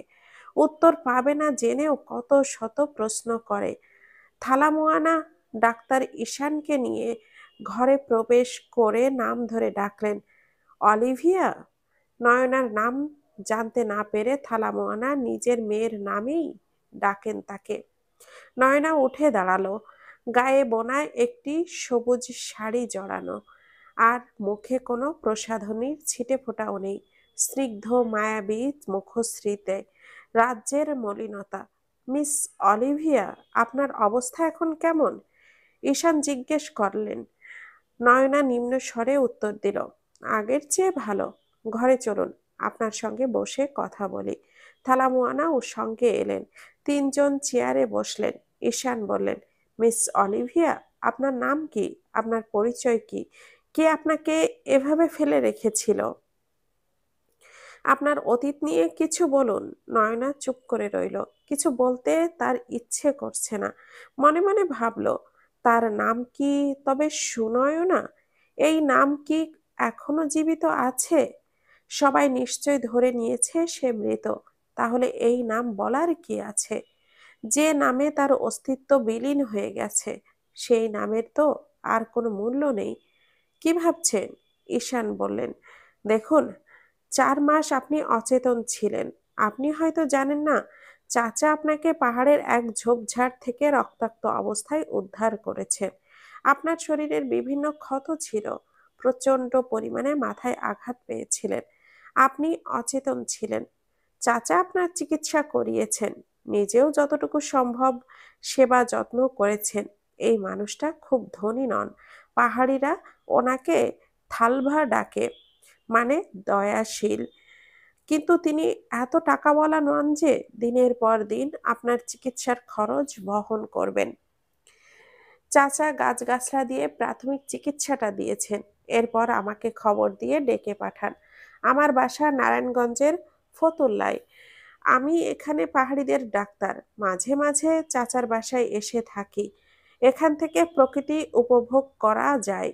আর সেই সুবাদে আমি আপনার চিকিৎসা করেছি যতটুকু সম্ভব। আমি ছাড় দিয়েছি। আপনাকে দেখে ভদ্র পরিবারের মনে হয়েছে। দয়া করে আমাদের আপনার ব্যাপারে কিছু বলুন। নয়না চুপ, এমনভাবে অন্যমনস্ক হয়ে আছে যেন তার চারপাশে কেউ নেই। ঈশান এবার রাগ হলো। উচ্চস্বরে বলেন, মিস অলিভিয়া, প্লিজ কথা বলুন। এভাবে চুপ করে থাকলে আমরা আপনাকে পুলিশের হেফাজতে দিতে বাধ্য হব। নয়না মনে মনে বলল, আমি আর বাঁচতে চাই না। বেঁচে থাকা আমার জন্য অভিশাপ। যত্ন করে ভালোবেসে কেউ আমার অস্তিত্ব মুছে দিয়েছে পৃথিবী থেকে। আমি যেন থেকেও কোথাও নেই। চোখ থেকে অশ্রু ঝরে গাল গড়িয়ে পড়েছে। দেখুন মিস, কান্না না করে কিছু বলুন। ঈশান বললেন। নয়না থালামোয়ানার হাতটা আঁকড়ে ধরে কাঁদতে কাঁদতে বলল, থালামোয়ানা, থাক বাবা, এখন আর কিছু জিজ্ঞেস করো না। ওর যখন ইচ্ছে হবে ও নিজেই বলবে। অলিভিয়া আমার একমাত্র মেয়ের নাম। আমি এমনি এমনি ওকে এই নামে ডাকিনি। আমি ওকে আমার মেয়ে হিসাবেই মেনে নিয়েছি। আমি খেলে আমার মেয়েটাও খাবে। আমি না খেয়ে থাকলে আমার মেয়েও না খেয়ে থাকবে। যাও মা, তুমি নিজের ঘরে যাও। নয়না চুপচাপ ঘরে এসে খাটের কোণে বসলো। জানালা দিয়ে বাহিরের তাকাতেই দেখলো আকাশে একটি প্লেন উড়ে যাচ্ছে। নয়না দ্রুত বারান্দায় এসে প্লেনের দিকে তাকিয়ে রইল। যতক্ষণ প্লেনটি তার চোখের আড়াল না হলো ততক্ষণ তাকিয়ে রইল। তারপর বসে পড়ল। হাউমাউ করে কাঁদতে লাগলো। তার কান্না চিৎকারে পরিণত হলো। ঈশান আর থালামোয়ানা দ্রুত ভেতরের ঘরে এলেন। নয়নাকে সেখানে না পেয়ে কান্নার শব্দ অনুসরণ করে বারান্দায় এসে দেখলেন নয়না আকাশের দিকে তাকিয়ে চিৎকার করে কাঁদছে। ঈশান এগিয়ে এসে ডাকলেন, মিস অলিভিয়া, আপনি ঠিক আছেন? কয়েকবার ডাকার পরও নয়নার কোনো সাড়া নেই। সে একইভাবে কাঁদছে। কিছুক্ষণ পর মাটিতে লুটিয়ে পড়ল। ঈশান তাকে কোলে তুলে নিয়ে ঘরে এলেন। বিছানায় শুয়ে স্টেথোস্কোপ দিয়ে হার্টবিট পরীক্ষা করে বলেন, ভয়ের কিছুই নেই চাচা, জ্ঞান হারিয়েছে। কিছুক্ষণ পর জ্ঞান ফিরবে। আমি ইনজেকশন পুশ করে দিচ্ছি। তুমি আর কখনো ওর কাছে কিছু জিজ্ঞেস করবে না বাবা। এত বড় একটা দুর্ঘটনার পর মেয়েটা হয়তো ভয় পেয়ে গেছে। থালা মোয়ানা কথাটা বললেন। ঈশান চুপ করে নিজের কাজে মন দিল। নয়নার ইঞ্জেকশন পুশ করে দিয়ে তার দিকে তাকিয়ে বলেন, আমি তোমার খারাপ চাই না অপরিচিতা, আমি শুধু তোমার পরিচয় জানতে চাই। আপনি যদি মনে করেন আমি আপনাকে পছন্দ করি বা ভালোবাসি, সেটা সম্পূর্ণ ভুল ধারণা আপনার। আচ্ছা, আপনার নিজের ব্যাপারে কিছু বলতে হবে না, অন্য কথা বলুন। নয়না নিচের দিকে তাকিয়ে বলে, আমি কেন কেন মনে করব আপনি আমাকে পছন্দ করেন? কারণ কেয়ার, কারোর যত্ন নিলে বা কেয়ার করলে আমরা ধরে নেই সে আমাকে ভালোবাসে। ভালোবাসা কি মুড়ির মোয়া? মানে মানে হলো ভালোবাসা সহজ না, এর জন্য প্রয়োজন অনুভূতি। অনুভূতিহীন ভালোবাসায় প্রাণ থাকে না। অলিভিয়াকে আমি আমার বোনের নজরে দেখতাম, তেমনটা কিন্তু নয়। অলিভিয়াকে আমি ভালোবাসতাম। চাচা জানতেন সবটা, কিন্তু তিনিও চাননি আমরা একে অপরের হই, কারণ আমরা ভিন্ন ধর্মী। আমাদের সম্পর্কের কোনো নাম বা প্রণয় কোনোটাই সম্ভব না। তাই আমি ঠিক করেছিলাম খ্রিস্টান হওয়ার, মিথ্যা নাটক করব। একবার অলিভিয়াকে পেয়ে গেলে আর কে পায় আমাকে? আপনি এখনো অলিভিয়াকে ভালোবাসেন? হুম, যুগের পর যুগ কেটে গেলেও অলিভিয়ার প্রতি আমার ভালোবাসা থাকবে অক্ষয়। মানুষ সব ছাড়তে পারে, তবে ভালোবাসার মানুষের স্মৃতি ছাড়তে পারে না। এই জন্মে আমি একাই কাটিয়ে দিব। জানি না পরের জন্ম বলে কিছু আছে কিনা, যদি থাকেও সেখানে কি হবে তা জানি না। তাই এই জন্ম আমি অলিভিয়ার ভালোবাসার স্মৃতি বহন করে কাটিয়ে দিতে চাই। আচ্ছা, আপনার সমস্যা কি মিস? কেন আপনি কিছু বলছেন না? আমার এখানে থাকতে ভালো লাগছে, যেদিন চলে যেতে ইচ্ছে করবে সেদিন সব বলবো। আপনি চাইলে আমাকে বলতে পারেন, বিশ্বাস করতে পারেন। বিশ্বাস? হ্যাঁ, পৃথিবীতে সবচেয়ে ঠুনকো শব্দটা হচ্ছে বিশ্বাস। বিশ্বাস শব্দটা লজ্জিত হয় বিশ্বাস শব্দটা শুনে। মানুষ বিশ্বাসের স্বপ্ন দেখে, আশায় বাঁচে। বেঁচে থাকার জন্য বিশ্বাস জরুরি। বিশ্বাস করে তো মরতেও হয়। আমাকে দেখেন, যাকে ভালোবেসে আমি নিজের চেয়ে বেশি বিশ্বাস করলাম, সেই মানুষটা নিজ হাতে আমাকে হত্যা করার জন্য চেষ্টা করেছে। আচ্ছা, আমি কেন বেঁচে গেলাম? ঈশান আরো কিছুটা নরম স্বরে বলল, আপনার ভালোবাসার মানুষ আপনাকে কেন আঘাত করবে? এর পেছনে কি কোনো কারণ আছে? আমি জানি না। এই এক সপ্তাহ আপনি আমার সাথে বন্ধুত্বপূর্ণ আচরণ করেছেন শুধুমাত্র এটা জানার জন্য আমি বিবাহিতা। আমার হাজবেন্ড আমাকে মেরে ফেলতে চেয়েছিল। এটুকু জেনে রাখুন, আমাকে সেই মানুষটা আঘাত করেছে যার কাছে আমি নিজেকে নিরাপদ মনে করতাম। মনে হতো এই মানুষটার পাশে থাকলে আর কোনো ভয় নেই। আমার ওপর আঘাত আসতে হলে এই মানুষটাকে আগে মোকাবেলা করতে হবে। কিন্তু বাস্তবতায় কি হলো? সে নিজের হাতে আমার হত্যার চেষ্টা করলো। আপনার কথা আংশিক সত্য, আমি পুরো সত্য জানতে চাই। আপনি কে, আর কিভাবে এখানে আসলেন?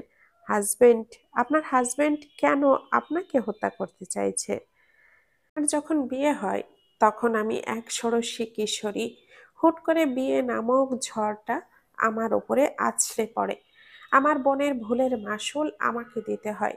শুরুতে দুই একদিন আমার হাজবেন্ড আমার সাথে খুব বাজে বিহেভিয়ার করে। তারপর আমি অনুভব করতে থাকি মানুষটা এতটাও খারাপ না, বরং আমার ভাবনার চেয়েও ভালো আর আমার কল্পনার চেয়েও হ্যান্ডসাম। আমরা একে অপরের প্রেমে পড়ি, ভালোবাসি। সে ভালোবাসার ব্যাখ্যা দেওয়া অসম্ভব। আমার এখনো বিশ্বাস হচ্ছে না আমার মানুষটা আমাকে হত্যা করতে চেয়েছিল। ওই মানুষটা তো আমার জন্য রোজ নিজের জীবন হাসাতে হাসতে দিয়ে দিতে পারতো। আর তার মানে সে কি সব শুধুই অভিনয় ছিল? আপনি না বললেন ভালোবাসায় অনুভূতি থাকতে হয়? আপনার অনুভূতি কি মিথ্যা ছিল? হতে পারে আপনি মুদ্রার এক পিঠ দেখেছেন, অপর পিঠ আপনার অজানা। আমি তো নিজের চোখে তাকে দেখেছি। চোখের দেখা কি ভুল হতে পারে? চোখের দেখাও ভুল হয়। সত্য মিথ্যা মিলিয়ে আমরা চলে যাই বিভ্রমে। তখন চোখ আমাদের তাই দেখায় যা আমরা দেখতে চাই। আপনি রাতে শুয়ে রিল্যাক্স ভাবে সেই দিনের প্রত্যেকটি ঘটনা, ছোট থেকে ছোট বিষয়ও বিশ্লেষণ করুন। আশা করি আপনি নিজেই নিজের উত্তর পেয়ে যাবেন। যদি উত্তর আমার দেখার সাথে মিলে যায়, আগে আমাকে ভেবেচিন্তে সবটা জানান। তারপর আমি আপনাকে বলবো কি করবেন। বসুন, চা নিয়ে আসি। মিস অলিভিয়া, আপনার নামটা? অলিভিয়া। যতদিন না সত্য পর্যন্ত পৌঁছাতে পারি, ততদিন অলিভিয়া থাকুক। নয়না চলে গেল চা আনতে। ঈশান মুচকি হাসল। তার মানে উদ্দেশ্য সফল হওয়ার প্রায় কাছাকাছি। ঈশান একটা জিনিস বুঝল, মেয়েটা খুব সহজ সরল, অল্পতেই মানুষকে বিশ্বাস করে। যারা সহজে মানুষকে বিশ্বাস করে তারা খুব সহজে ঠকে যায়। ঈশান একটু লক্ষ্য করলো, মেয়েটার বাসা ঢাকা বা নারায়ণগঞ্জ হবে, অথবা এদিকে আশেপাশে। জাহিন ব্ল্যাক কালারের শার্ট পরলো, হাতে ব্ল্যাক কালারের ওয়াচ পরে নিল, চুলগুলো হাত দিয়ে ঠিক করে নিয়ে তার পছন্দের পারফিউম লাগিয়ে আয়নায় তাকিয়ে বলে, সেম চেহারার দুটো মানুষ পৃথিবীতে থাকার কি কোনো প্রয়োজন আছে? একজন তো না থাকলেও চলে। মেহনুর দরজা নক করে বলে, আসতে পারি? কামিং। তুমি তো চাইলে কোনো না কোনো ভাবে জিয়ানকে বাঁচাতে পারো। বাবা বলল তুমি গোয়েন্দা কর্মকর্তা। জাহিন সামনের দিকে ঘুরে পকেটে হাত দিয়ে বলে, আমি এই গল্পের হিরো না, আমি এই গল্পের ভিলেন। ভিলেন শুধু একতরফা ভালোবাসতেই জানে না, ভালোবাসার জন্য ভালোবাসার মানুষকেও দুনিয়া থেকে সরিয়ে দিতে পারে। আমি তোমাকে ভালোবেসেছি, শুধু তোমাকেই ভালোবাসি সুনয়না। মেহনুর অবাক হয়ে বলে, মানে? মানে আপনার আঙ্কেল ততটুকুই জানে যতটুকু আমি তাকে জানাতে চেয়েছি। আমি যা জানাতে চাইনি তা সে কোনোদিনও জানবে না। আর হ্যাঁ, সুনয়না আমার ফার্স্ট লাভ। আমার ভাইকে বিয়ে করেছে, সহ্য হয়নি তাই মেরে দিয়েছি। তুমি খুনি? ইয়েস জানেমান, তোমার হাজবেন্ড একজন খুনি। এসব খুনটুন করা আমার বা হাতের কাজ। সো ডিয়ার, নিজের মুখটা বন্ধ রেখো, নয়তো আর একটা খুন করা আমার জন্য পান্তা ভাত। মেহনুর দু কদম পিছিয়ে গেল, দরজায় হেলান দিয়ে তাকিয়ে আছে জাহিনের দিকে। এই মানুষটা আসলেই এতটা ভয়ঙ্কর? জাহিন সামনে এসে মেহনুরের কপালে চুমু দিয়ে বলে, চেহারায় কি মন লেখা থাকে নাকি? চেহারা তো মুখোশ মাত্র, আসল রূপ তো থাকে ভেতরে। আমি যা ব্যবস্থা করেছি তাতে রেজার হয়তো যাবজ্জীবন কারাদণ্ড হবে, নয়তো ফাঁসি হবে। এরপর আমি রাজা, তুমি রানী। ফু দিয়ে মেহেনুরের চুল সরিয়ে দিয়ে বলো, মুখটা বন্ধ না রাখলে কিন্তু নিঃশ্বাস বন্ধ করে দেব। বলেই বের হয়ে গেল রুম থেকে। নাজিম চৌধুরী আগেই বের হয়েছে। জাহিন বলল, বাবা আজকেও শুনানি আমাদের পক্ষে হবে, না হলেও জামিন তো হবেই। জানি না, আমার আর শক্তি নেই এই করুণ দৃশ্য দেখার। আমার ফুলের মতো ছেলেটা এত কষ্ট সহ্য করছে, আমি তা মানতে পারছি না। জাহিন নাজিম চৌধুরীকে ধরে বলে, আমি আছি তো বাবা, চিন্তা কইরো না, একটা না একটা রাস্তা ঠিক বের করবই। আমাকে কথা দে, তুই তোর ভাইয়ের কিছু হতে দিবি না। সেই ছোট থেকে রেজা তোর ঢাল হয়েছিল, এইটুকু কর রেজার জন্য তুই। বাবা, আমি নিজের সর্বোচ্চ চেষ্টা করব, ওই চরিত্রহীন মেয়ের জন্যই সব হয়েছে। বড় বোন পালিয়ে গেছে বিয়ের দিন, এখন ছোট বোন পালালো বিয়ের পর। ওদের চরিত্রই খারাপ। একবার মেয়েটাকে খুঁজে পাই, তারপর বোঝাবো তালুকদারদের। আজ 5 দিন ধরে অনিকেত বাসায় যাচ্ছে না। নাহিদ আর নাহিদের বউ বাসায় নেই। সব কাজ শেষে সেখানেই একাকী সময় কাটায়, মনমরা হয়ে বসে থাকে। শাইনা বারবার কল করলেও রিসিভ করে না। রিসিভ করলেও ঠিকঠাক ভাবে কথা বলে না। শায়নার ধৈর্যের বাঁধ ভেঙে গেছে। নিজের পছন্দে বিয়ে করলে বাবা মায়ের কাছেও দুঃখ শেয়ার করা যায় না। ফট করে বলে বসে, নিজেই তো পছন্দ করেছিস। শায়না বালিশে মুখ গুজে কাঁদছে। বারবার কল করছে, কিন্তু অনিকেত ফোন রিসিভ করছে না। চোখের পানি মুছে উঠে বসলো। দ্রুত টাইপিং করলো। পারুকে বারবার ফিরিয়ে দেওয়ার হয় যেন। পারু যখন নিজের মনকে পাথরে পরিণত করলো, তখন দেবদাসের পারুর প্রতি ভালোবাসা উথলে উঠল। আপনি আমাকে পারু হতে বাধ্য করবেন না, ডাক্তার অনিকেত মাহমুদ। আপনি আমার, মানে আপনার সুখ দুঃখ সব আমার। আপনার লুকানো যন্ত্রণাও এক বিন্দু পরিমাণও আড়াল করবেন না আমার কাছ থেকে নিজেকে। শায়না মাহমুদকে শায়না ভুইয়া হইতেও 2 দণ্ড সময় নেবে না। টেক্সট সেন্ড করেই বলল, আমাকে সহজে পেয়ে গেছো, তাই মূল্যায়ন করছো না। আমি শায়না ভুইয়া। আমার ভালোবাসার চেয়ে আমার ব্যক্তিত্বের তেজ বেশি। দুপুরের খাবারের পাহাড়ি বেগুন সেদ্ধ আর মিষ্টি কুমড়ার শাক সেদ্ধ, বরবটি সেদ্ধ, শীতল দিয়ে ঝাল ঝাল মরিচ ভর্তা, দেশি মুরগির হালকা মশলায় রান্না করা হয়েছে। থালা মুয়ানা নিজের হাতে সব রান্না করেন। নয়না আর থালা মুয়ানা একসাথে দুপুরের খাবার খেয়ে বসে বসে গল্প করছে। নয়না বলল, আমি আপনার মেয়ে হয়ে এখানে থেকে যেতে পারি না? থালা মুয়ানা দীর্ঘশ্বাস ছেড়ে বলল, তোমার বাবা মা নিশ্চয় তোমার জন্য চিন্তিত। পৃথিবীতে সব মানুষ তোমাকে ভুলে যেতে পারে, তোমার স্মৃতি মুছে ফেলতে পারে, কিন্তু তোমার জন্মদাত্রী মা কোনোদিনও তোমাকে হারানোর বেদনা ভুলতে পারবে না। তুমি থাকলে আমি যতদিন বেঁচে আছি তোমাকে নিজের সাধ্য মতো আগলে রাখবো, কিন্তু তোমার বাবা মায়ের কথা তোমাকে ভাবতে হবে। আমার আর এই শহরে ফিরে যাওয়ার ইচ্ছে নেই, যে শহরের অলিতে গলিতে শুধু মিথ্যা আর ধোঁকা, সেখানে যেতে চাই না। একজনের জন্য সবাইকে শাস্তি দিচ্ছ, যার জন্য নিজের মানুষদেরকে পরিত্যাগ করেছ।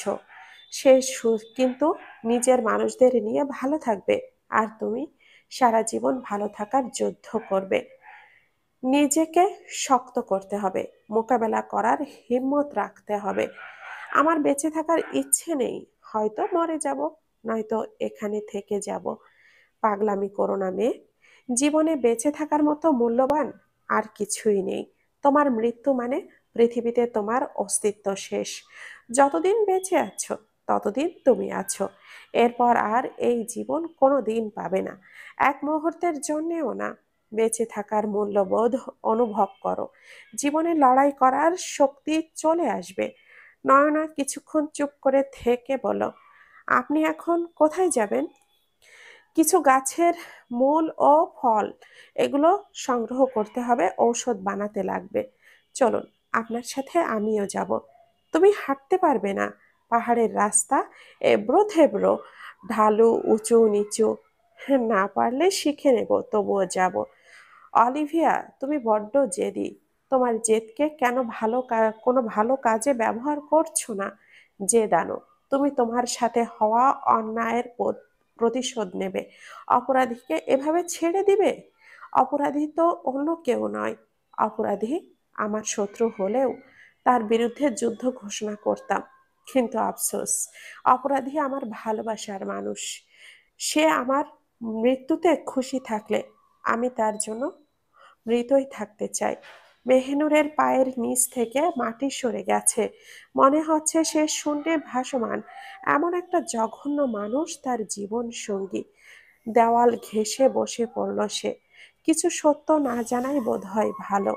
এই সত্যের ভার মেহেনুরকে আরো বাঁচতে দেবে না। মেহেনুর 2 হাতে চোখের জল মুছছে। তার এখনো বিশ্বাস হচ্ছে না, এত নিষ্পাপ চেহারার পেছনে জলজ্যান্ত একটা অমানুষ লুকিয়ে আছে। এখন কি করবে সে? কিভাবে বাঁচাবে জিয়ানকে? সত্যি কি জিয়ানের ফাঁসি হবে? জাহিন আবারও রুমে এসে বলল, মেহনুর, চোখের পানি মুছে ভদ্র মেয়ের মতো নিচে এসো, দই চিনি খাইয়ে দাও আমাকে। এত ভালো একটা কাজ করতে যাচ্ছি, যাতে সেটা সফল হয়।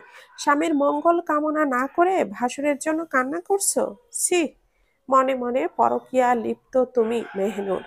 রাতে ঘুমাও আমার সাথে আর মনে মনে ফিল করো ভাসুরকে।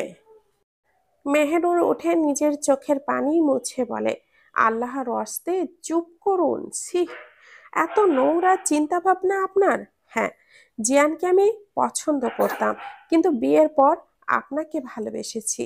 আমার ভাবতেও ঘৃণা হচ্ছে আপনার মতো মানুষ আমার স্বামী। উফ! এর আগে আমি মনে মরে কেন গেলাম না? মেহেনুর জাহিনের কলার চেপে ধরে বলে, কেন নষ্ট করলেন আমার জীবনটা? কি দোষ করেছি আমি?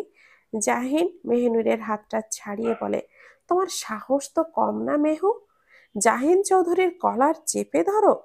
তোমার মতো মেয়েদের দিকে জাহিন চৌধুরী ফিরেও তাকায় না। নেহাতি মায়ের ইচ্ছেই বিয়েটা করা। সো বউ হওয়ার দায়িত্ব পালন করো চুপচাপ। একটু এদিক সেদিক হলেই তোমার জীবনের দফা রফা করে দেব। বেব, তুমি অসুস্থ মস্তিষ্কের মানুষ। সাইকো তুমি একজন। ডাক্তার দেখাও নিজের।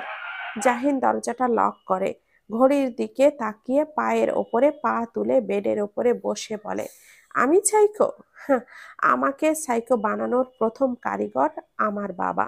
সারা জীবন রেজা রেজা করেছে কেন? জাহিন দরজাটা লক করে ঘড়ির দিকে তাকিয়ে পায়ের উপরে পা তুলে বেডের উপরে বসে বলে, আমি সাইকো? আমাকে সাইকো বানানোর প্রথম কারিগর আমার বাবা। সারা জীবন রেজা রেজা করেছে কেন?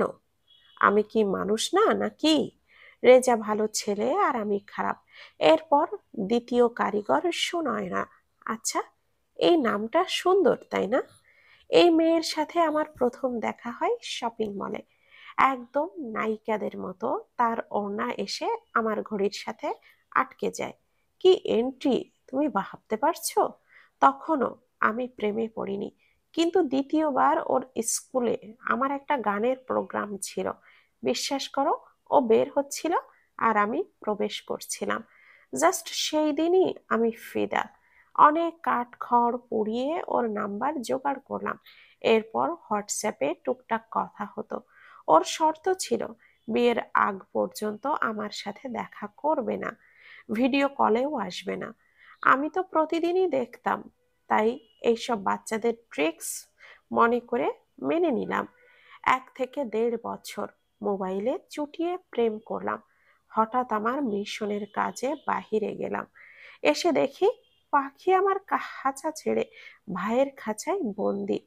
প্রথমে তো আমি জানতাম না ও আমাকে রেজা ভেবে রাগ করতো, কিন্তু আমি ভাবতাম একটু ভাব নিচ্ছে, কারণ সুন্দরী মেয়েরা ইগো দেখাবে, ভাব দেখাবে। এটা তো স্বাভাবিক, কারণ আমি ওকে না দেখলেও ও তো আমাকে দেখেছে। কত শত পিক পাঠিয়েছি নিজের। কিন্তু কাহিনীতে টুইস্ট আসলো তখন, যখন জানতে পারলাম আমার সিক্রেট প্রেমিকা আমার ভাইয়ের বউ। আমি তো যেন আসমান থেকে টুপ করে জমিনে পড়লাম। চেক করে দেখি আমার নাম্বার সব জায়গা থেকে ব্লক।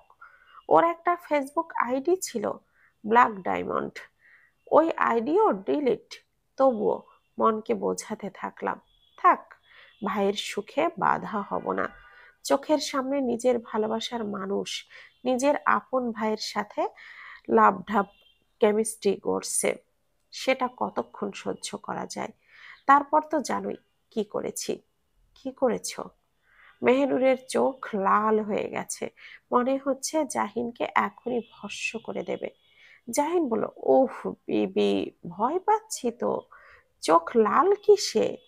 মেহনুর ফ্লোরে বসে পড়ল, চিৎকার করে বলে, আমি সবাইকে বলে দিব তুমি একজন খুনি।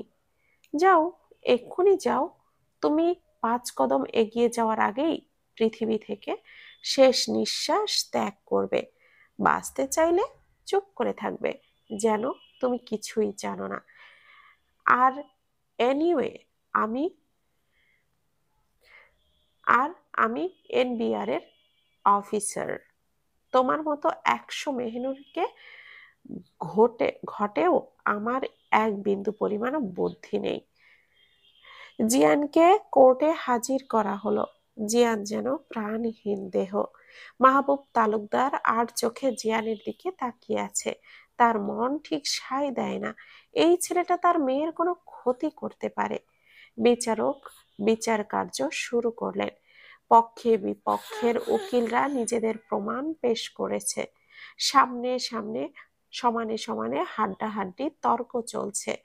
জাহিন জিয়ানের দিকে তাকিয়ে বলে, তুই তো এমনিতেও মরে গেছিস ভাই, আর বেঁচে থেকে কি করবি? তোকে তার চেয়ে জেলেই পচিয়ে মারি। সব ব্যবস্থা আমি করে রেখেছি। একটা প্রমাণ, রায় তোর বিপক্ষে। বিপক্ষের উকিল কিছু রিপোর্ট আর ডিএনএ রিপোর্ট পেশ করলেন জজ সাহেবের কাছে। সব দেখে জজ সাহেব কিছুক্ষণ চুপ করে থেকে বলেন, সমস্ত তদন্ত ও সাক্ষ্য প্রমাণের ভিত্তিতে আদালত নিশ্চিত হয়েছে যে আসামি জিয়ান রেজা চৌধুরী ইচ্ছাকৃতভাবে ভিকটিমকে হত্যা করেছেন। তাই দণ্ডবিধির ৩০২ ধারার অধীনে আসামি জিয়ান রেজা চৌধুরীকে ফাঁসির আদেশ দেওয়া হলো।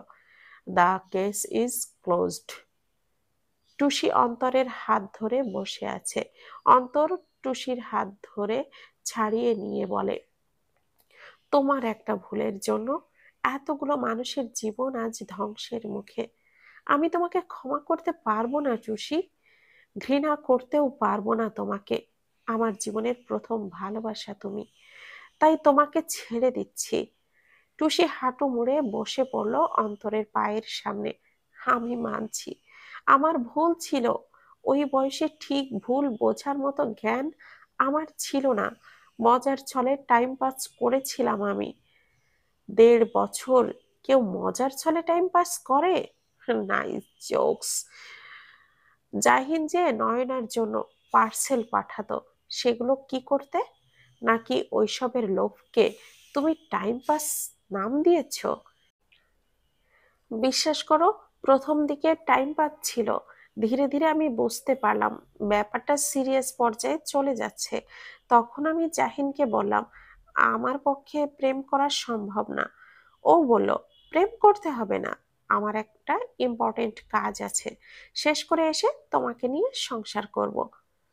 আপনার আর আমার এজ ডিফারেন্স দেখেছেন? ওইসব এস্টেজ বুঝি না আমি। আমি তোমাকে ভালোবাসি মানে তোমাকে আমার সাথেই বাকি জীবন কাটাতে হবে। আপনার সাথে আমাকে মানাবে না, আমি দেখতে সুন্দর না। দেখো, আমার হাতে সময় খুবই কম। এমন সময় এসব কথা বলছো? এখন আমার হাতে মাত্র ৩ ঘন্টা সময় আছে। ১ বছর ভালো মতো পড়াশোনা করো, নিজেকে সব ছেলেদের থেকে দূরে রাখবে। আমি ফিরে এসেই তোমাকে বউ করে নিয়ে আসব। ভালোবাসা মানে সারা জীবন সাথে থাকার প্রতিশ্রুতি। ভালোবাসি বলার আগে চিন্তা করার দরকার ছিল তোমার। তো আমার সাথে তোমাকে মানাবে নাকি মানাবে না? এরপর দীর্ঘ ১ বছর আর কোনো খোঁজ নেই। আমিও এসব ভুলে গিয়েছিলাম। নাম্বার চেঞ্জ করেছি, সব জায়গা থেকে ব্লক করেছি, ফেক অ্যাকাউন্ট ছিল সেটাও ডিলিট করে দিয়েছি। বিশ্বাস করো, আমি বুঝতে পারিনি কোনো মানুষ এত সাইকো হতে পারে। সি টুসি, সামান্য কিছু গিফটের জন্য একটা ছেলের ইমোশন নিয়ে খেলে এখন তাকে সাইকো বলো? তুমি এক্ষুনি আমার সাথে চলো, জাহিনকে সব সত্যিটা জানাও। জাহিন সবটা জানে। অন্তর বসে পড়লো চেয়ারে। হোয়াট? অতীত। ৫ মাস আগেই আমি এক সন্ধ্যায় ক্রাশ স্টেশনের রেস্তোরাঁয় ওনার সাথে দেখা করি। কর্নারের একটা টেবিল বুক করা ছিল। আমি চুপচাপ বসেছিলাম, ভয় হচ্ছিল। জানি না এসব শোনার পর কি রিয়াকশন হবে, সেই টেনশনে। হঠাৎ জাহিন এলো। সবুজ পাঞ্জাবি পরে খুব সুন্দর পরিপাটি হয়ে এসেছিল। এসেই কোনো ভনিতা ছাড়াই বলে, কে আপনি? আর আমাকে টেক্সট করে ইমার্জেন্সি কথা আছে বলে কেন দেখা করতে বললেন? আমি কাঁপা কাঁপা কণ্ঠে বললাম, আমি টুসি, সুনয়নার ফ্রেন্ড। তাতে আমার কি? সুনয়না আর আমি খুব ক্লোজ ফ্রেন্ড। আপনারা কেমন ক্লোজ ফ্রেন্ড সেটা জানানোর জন্য জাহিন চৌধুরীর সময় নষ্ট করছেন? ভাইয়া, আসলে আপনাকে একটা সত্যি কথা জানানোর ছিল। আপনাদের কণ্ঠ এত সিমিলার। বাহ, মনে হচ্ছে আপনি ডুপ্লিকেট শোনায় না। কি কথা, দ্রুত শেষ করুন। আমি এতক্ষণ নিচে তাকিয়েছিলাম, হঠাৎ সামনে তাকিয়ে দেখি পুরো রেস্তোরাঁই ফাঁকা। দুজন ওয়েটার আর আমরা দুজন শুধু আছি। আমার বুক কেঁপে উঠল, কপালে ঘাম জমতে শুরু করলো। ঘাম মুছে এক গ্লাস পানি খেয়ে গলাটা ভিজিয়ে নিয়ে চোখটা বন্ধ করে বললাম, আসলে ওই মেয়েটা আমি, যে আপনার সাথে প্রেম করেছিলাম। আর ওই ফোন কল, ওই টেক্সট, ওই গিফট, সব আমি নিয়েছি। নয়না এইসবের কিছুই জানে না। আমাকে যা ইচ্ছা শাস্তি দিন, প্লিজ। নয়নার কোনো ক্ষতি করবেন না, অন্তর বলল। তারপর তারপর সাথে সাথে আমার মুখটা চেপে ধরলো, চিৎকার করে বলল, তুই কি আমাকে ফিডার খাওয়া বাচ্চা ভেবেছিস? আমি জাহিন চৌধুরী। আমার সাথে কোনো ছল চাতুরি চলবে না। বিশ্বাস করুন ভাইয়া, সব দোষ আমার। আমি দোষী। সুনয়না কিছুই জানতো না। আমাকে ধাক্কা দিয়ে ফেলে দিয়ে বলে, এখন সত্য মিথ্যা দুটোই সমান। আর সবচেয়ে বড় কথা, ভালো তো আমি বেসেছি সুনয়নাকে, তোকে না। প্লিজ ভাইয়া, আপনার যা শাস্তি দেওয়ার আমাকে দিন, নয়নাকে ছেড়ে দিন। আরে বাহ, সারাক্ষণ তো জান জান বলে মুখে ফেনা তুলতি, এখন জান থেকে সোজা ভাই। তোর জন্য সবচেয়ে বড় শাস্তি এটা জানা যে সুনয়না আর বেঁচে নেই। আরো বড় শাস্তি, তোর ভুলের জন্য হয়তো আমার ভাইটাও বাঁচবে না। আমি ওকে মারবো না, এত বড় পাপী আমি না। আদালত মারবে ওকে, হয়তো ফাঁসি দিয়ে, নয়তো যাবজ্জীবন কারাদণ্ড দিয়ে। অন্তর টুসির দুই বাহু ধরে বলে, দেখেছো তোমার মজা করার পরিণতি? তোমার মজা, তোমার লোভ দুটো মানুষের জীবনটা শেষ করে দিল। আমি কি করব আমাকে বলো। আমি সেটাই করতে রাজি, নয়তো আমি নিজেকে শেষ করে দিব। তোমার কিচ্ছু করতে হবে না, যা করার আমাকেই করতে হবে। জাহিন শুধু এই ভুলটা করেনি, আরো অনেক হিসেব বাকি জাহিনের কাছে। আজকে দিনটা মোটামুটি ভালো কাটলো নয়নার। সন্ধ্যাবেলা নিজের হাতে দুধ চা বানিয়ে, সাথে মিনি মোগলাই পরোটা। থালা মোয়ানা তখন গাছ লতা পাতা দিয়ে ঔষধ বানাচ্ছিল। নয়না নাস্তা রেডি করে থালা মোয়ানাকে ডেকে আনলো। এটা কি খাবার?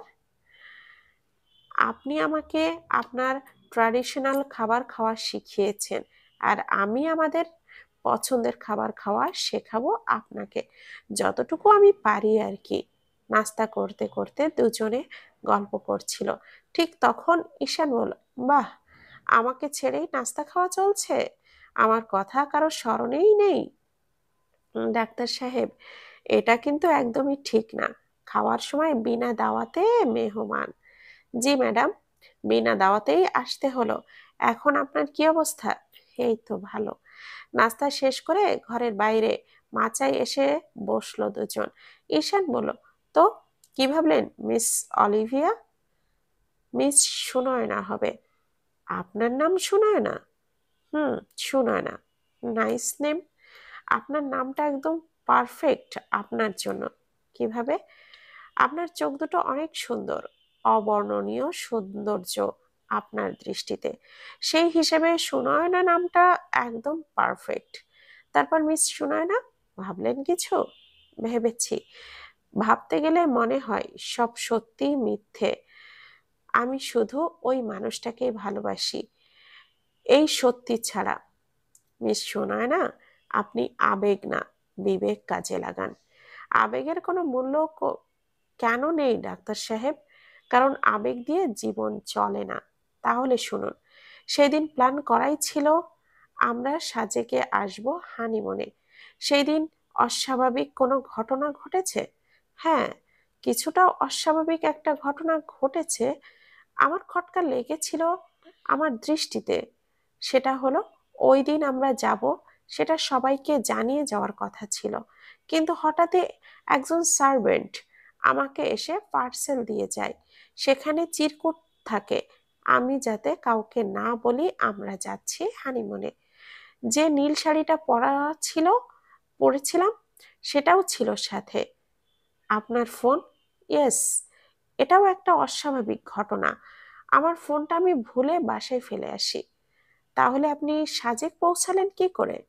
আমার হাজবেন্ড দ্য গ্রেট পাইলট জিয়ান রেজা চৌধুরী আমার জন্য গাড়ি ড্রাইভের সব অ্যারেঞ্জ করে রেখেছিল। আমার মনে হচ্ছে এখানে একটা কিন্তু আছে, মিস অলিভিয়া। ও সরি, মিস সুনয়না। এত কিছু কাকতালীয় না, এইসব কিছু তো সূক্ষ্ম প্ল্যান। হুম, প্ল্যান। আমার বি লাভ হাজবেন্ড রেজা চৌধুরীর নিখুঁত প্ল্যান। পৃথিবীতে কোনো মানুষকে বিশ্বাস করতে হয় না। আপনার হাজবেন্ড আপনাকে কেন মেরে ফেলবে? আপনাকে মেরে ওনার লাভ কি? রেভেন্স? আপনি আজ রাতে আরো গভীরভাবে ভাববেন। আমার মনে হচ্ছে এখানে একটা রহস্য আছে। ভাবছি একজন গোয়েন্দার সাথে যোগাযোগ করব। সে সহজেই রহস্য উন্মোচন করতে পারবে। আর কিছুই করতে হবে না। আপনি কি আমাকে একটা মোবাইল দিতে পারবেন? আমার নিজের দুটো ফোন আগামীকাল আপনার জন্য নিয়ে আসব একটা। ধন্যবাদ আপনাকে। আপনি আর চাচা না থাকলে হয়তো আমার লাশও পচে যেত এতদিনে। জাহিন মনে মনে হাসছে। অবশেষে তার মন মতো রায় হলো। যদিও এসব তো তারই কারসাজি। উফ, আজ রাতে শান্তির একটা ঘুম হবে। তারপর হাতের কাজগুলো শেষ করতে হবে। জজ সাহেব উঠে যাবে এমন সময় একজন বলল, কেস ক্লোজড কি করে হয়? কেস তো সবে ওপেন হবে। জজ সাহেব, আপনারা যার শাস্তি নিশ্চিত করছেন তিনি হলেন জাহিন চৌধুরী। আর ওই যে হ্যান্ডসাম শুটে বসে আছে আসল ক্রিমিনাল জিয়ান রেজা চৌধুরী। নিজে অন্যায় করে ভাইয়ের ঘাড়ে দোষ চাপিয়ে দিয়েছে। আদালতে উপস্থিত সবাই নড়ে চড়ে বসলো। সবার চোখে মুখে বিস্ময়। আমি অন্তর দেওয়ান, আসামি পক্ষের নতুন উকিল।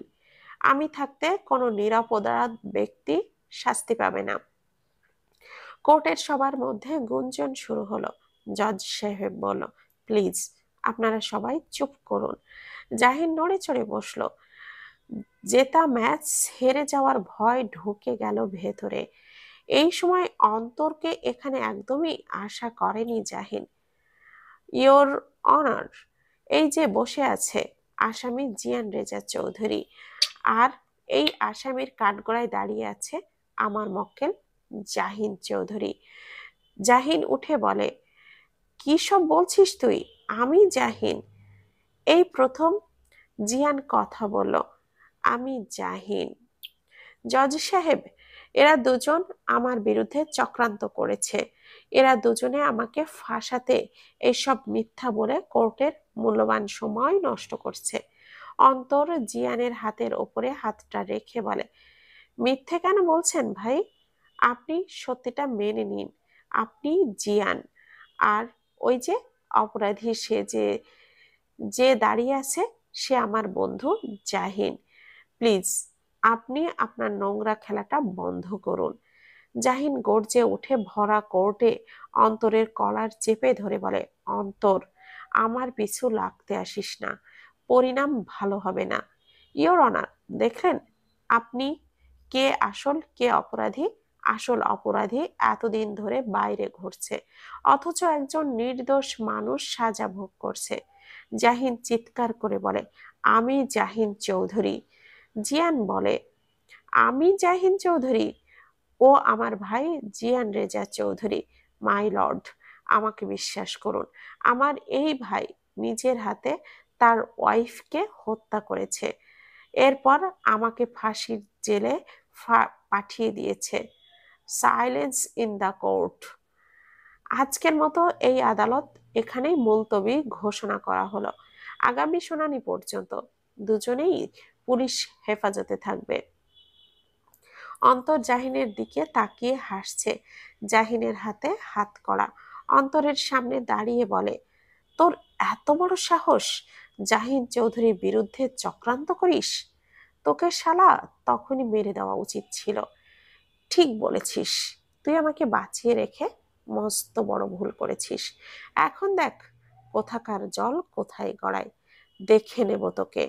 আগে নিজেকে দেখ, তুই নিষ্পাপ একটা মেয়েকে মেরে ফেললি, সেই দায়ে আমার নিজের ভাইয়ের ফাঁসি কার্যকর করার জন্য আজকের মেয়ের লাশ, আরেকজন মেয়ের লাশ এনে ফেক রিপোর্ট বানালি। তবে কাজটা তুই ভালোই করেছিস, ওই রিপোর্ট এখন তোর বিরুদ্ধে কাজে আসবে। তুই মানুষ নস জাহিন, তুই পশুর চেয়েও নিকৃষ্ট হয়ে গিয়েছিস। পোস্তগোলা আর চাঁদপুর ব্রিজের নিচে নিয়ে নির্দোষ মানুষদেরকে খুন করতে করতে তোর কলিজা বড় হয়ে গেছে। তোর মতো মানুষকে আমি অন্তর দেওয়ান যদি ফাঁসির কাঠে না ঝোলাতে পারি না, তাহলে নিজের নাম পাল্টে রাখবো, শালা জানোয়ার। জাহিনকে নিয়ে চলে গেল পুলিশ। অন্তর জিয়ানের সামনে এসে জিয়ানকে জড়িয়ে ধরে বলে, ভাইয়া, আমি আপনার সাথে কোনো অন্যায় হতে দেব না। আপনাকে অসংখ্য ধন্যবাদ আমার কথা মতো কাজটা করার জন্য। আমি কিছুদিন, তারপর জাহিন তার পাপের শাস্তি পাবে। আমার নয়নার কোনো খবর পেলে? এখনো পাইনি, তবে খুব দ্রুত পেয়ে যাব আমি। আপনি স্ট্রং হন ভাইয়া, একদম নিখুঁত অভিনয় করতে হবে, যাতে কোনোভাবে কারোর সন্দেহ না হয়। আপাতত আপনার বাবা মায়ের কাছেও লুকাতে হবে সত্যিটা। সব প্রমাণ হলে তারপর সত্যিটা জানাবো তাদের। অতীত। অন্তর টুসির সাথে কথা শুনে সাথে সাথে থানায় এসে জিয়ানের সাথে দেখা করে। অন্তর যেহেতু সাবেক গোয়েন্দা কর্মকর্তা, তার জন্য বিষয়টা সহজ হয়। অন্তর জিয়ানকে সবটা খুলে বলে, শুধু নয়নার মৃত্যুর কথাটা বাদে। জিয়ান বলে, এসব করলে কি আমি আমার নয়নাকে খুঁজে পাবো? নয়নাকে না পেলে এইসবের কোনো মূল্য আমার কাছে নেই। আপনি যদি বাইরে বের না হন, তাহলে নয়নাকে কি করে খুঁজবেন? আর জাহিনের মতো অপরাধী এভাবে ঘুরবে? আপনি জানেন ওর কাজটা কি?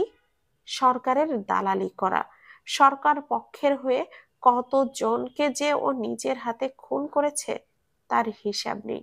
আপনি কি চান এমন একজন মানুষ শাস্তি না পাক? প্লিজ ভাইয়া, আপনি আমার কথা মতো কাজ করুন। আমি ন্যায়ের পক্ষেই লড়তে চাই, আমাকে সহযোগিতা করুন। জিয়ান কিছুক্ষণ চুপ করে থেকে বলে, আমি রাজি। অন্তরের হাতটা ধরে বলে, তুমি আমার ছোট, আর তবুও তোমার কাছে হাত জোড় করছি, আমার নয়নাকে খুঁজে দাও। আমি জানি না আমার নয়না কেমন আছে, আমি খুঁজবো। আমার সর্বোচ্চ চেষ্টা আমি করব ভাবিকে খোঁজার। ধন্যবাদ ভাইয়া। বর্তমান। ভাইয়া, আপনি চিন্তা করবেন না, আমি নিজে জাহিনের বিরুদ্ধে কেস স্টাডি করব। ওর জালে ওকেই আটকে ফেলবো, যাতে ও নিজের মুখে সত্যিটা স্বীকার করতে বাধ্য হয়। জিয়ানের চোখের কোণে নোনা পানি চিকচিক করছে। ভারাক্রান্ত হৃদয়ে বলল, আমার ভাইটা কি করে এমন একটা অমানুষে পরিণত হলো? আমার সেই ছোট্ট জাহিন, যার জন্য সবসময় আমি নিজের বুক পেতে দিতাম, সেই ভাই আমার বুকে ছুরি বসালো। সামান্য একটা বিষয়, ধরে নিলাম ওর সাথে নয়নার কথা হতো, ওদের মধ্যে রিলেশন ছিল, তাই বলে কি কথা বলে এই বিষয়টা মিটমাট করা যেত না? একটা ভুলের জন্য মানুষ হত্যা করে ফেললো। ভাই, ওর কাজটাই এটা। বিরোধের বিরোধী পক্ষের অনেক বাঘা বাঘা নেতারাও ওর হাতেই খুন হয়েছে। এসব করতে করতে ও আর মানুষ নেই, হিংস্র পশুতে পরিণত হয়েছে। জাহিনকে ওর পাপের শাস্তি দিতে হবে, নয়তো ও কোনোদিনও বুঝতেই পারবে না ও কতটা জঘন্য কাজ করে যাচ্ছে সামান্য কয়টা টাকা আর পজিশনের জন্য। ওর কি এতই টাকার লোভ?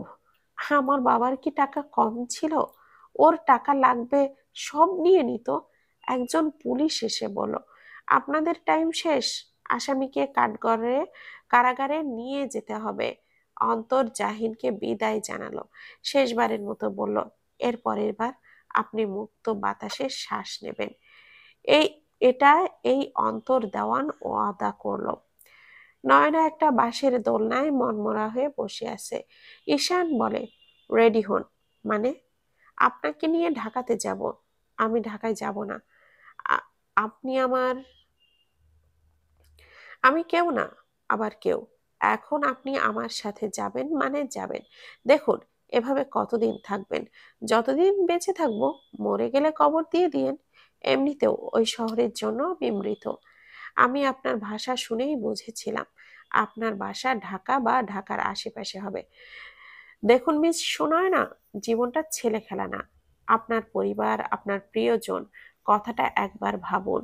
মানুষ মারা গেলে তার জন্য সর্বোচ্চ 1 সপ্তাহ বা 1 মাস কান্না করে মানুষ, অথবা তার চেয়েও কম। অতঃপর আমার চ্যাপ্টার তাদের কাছে ক্লোজড।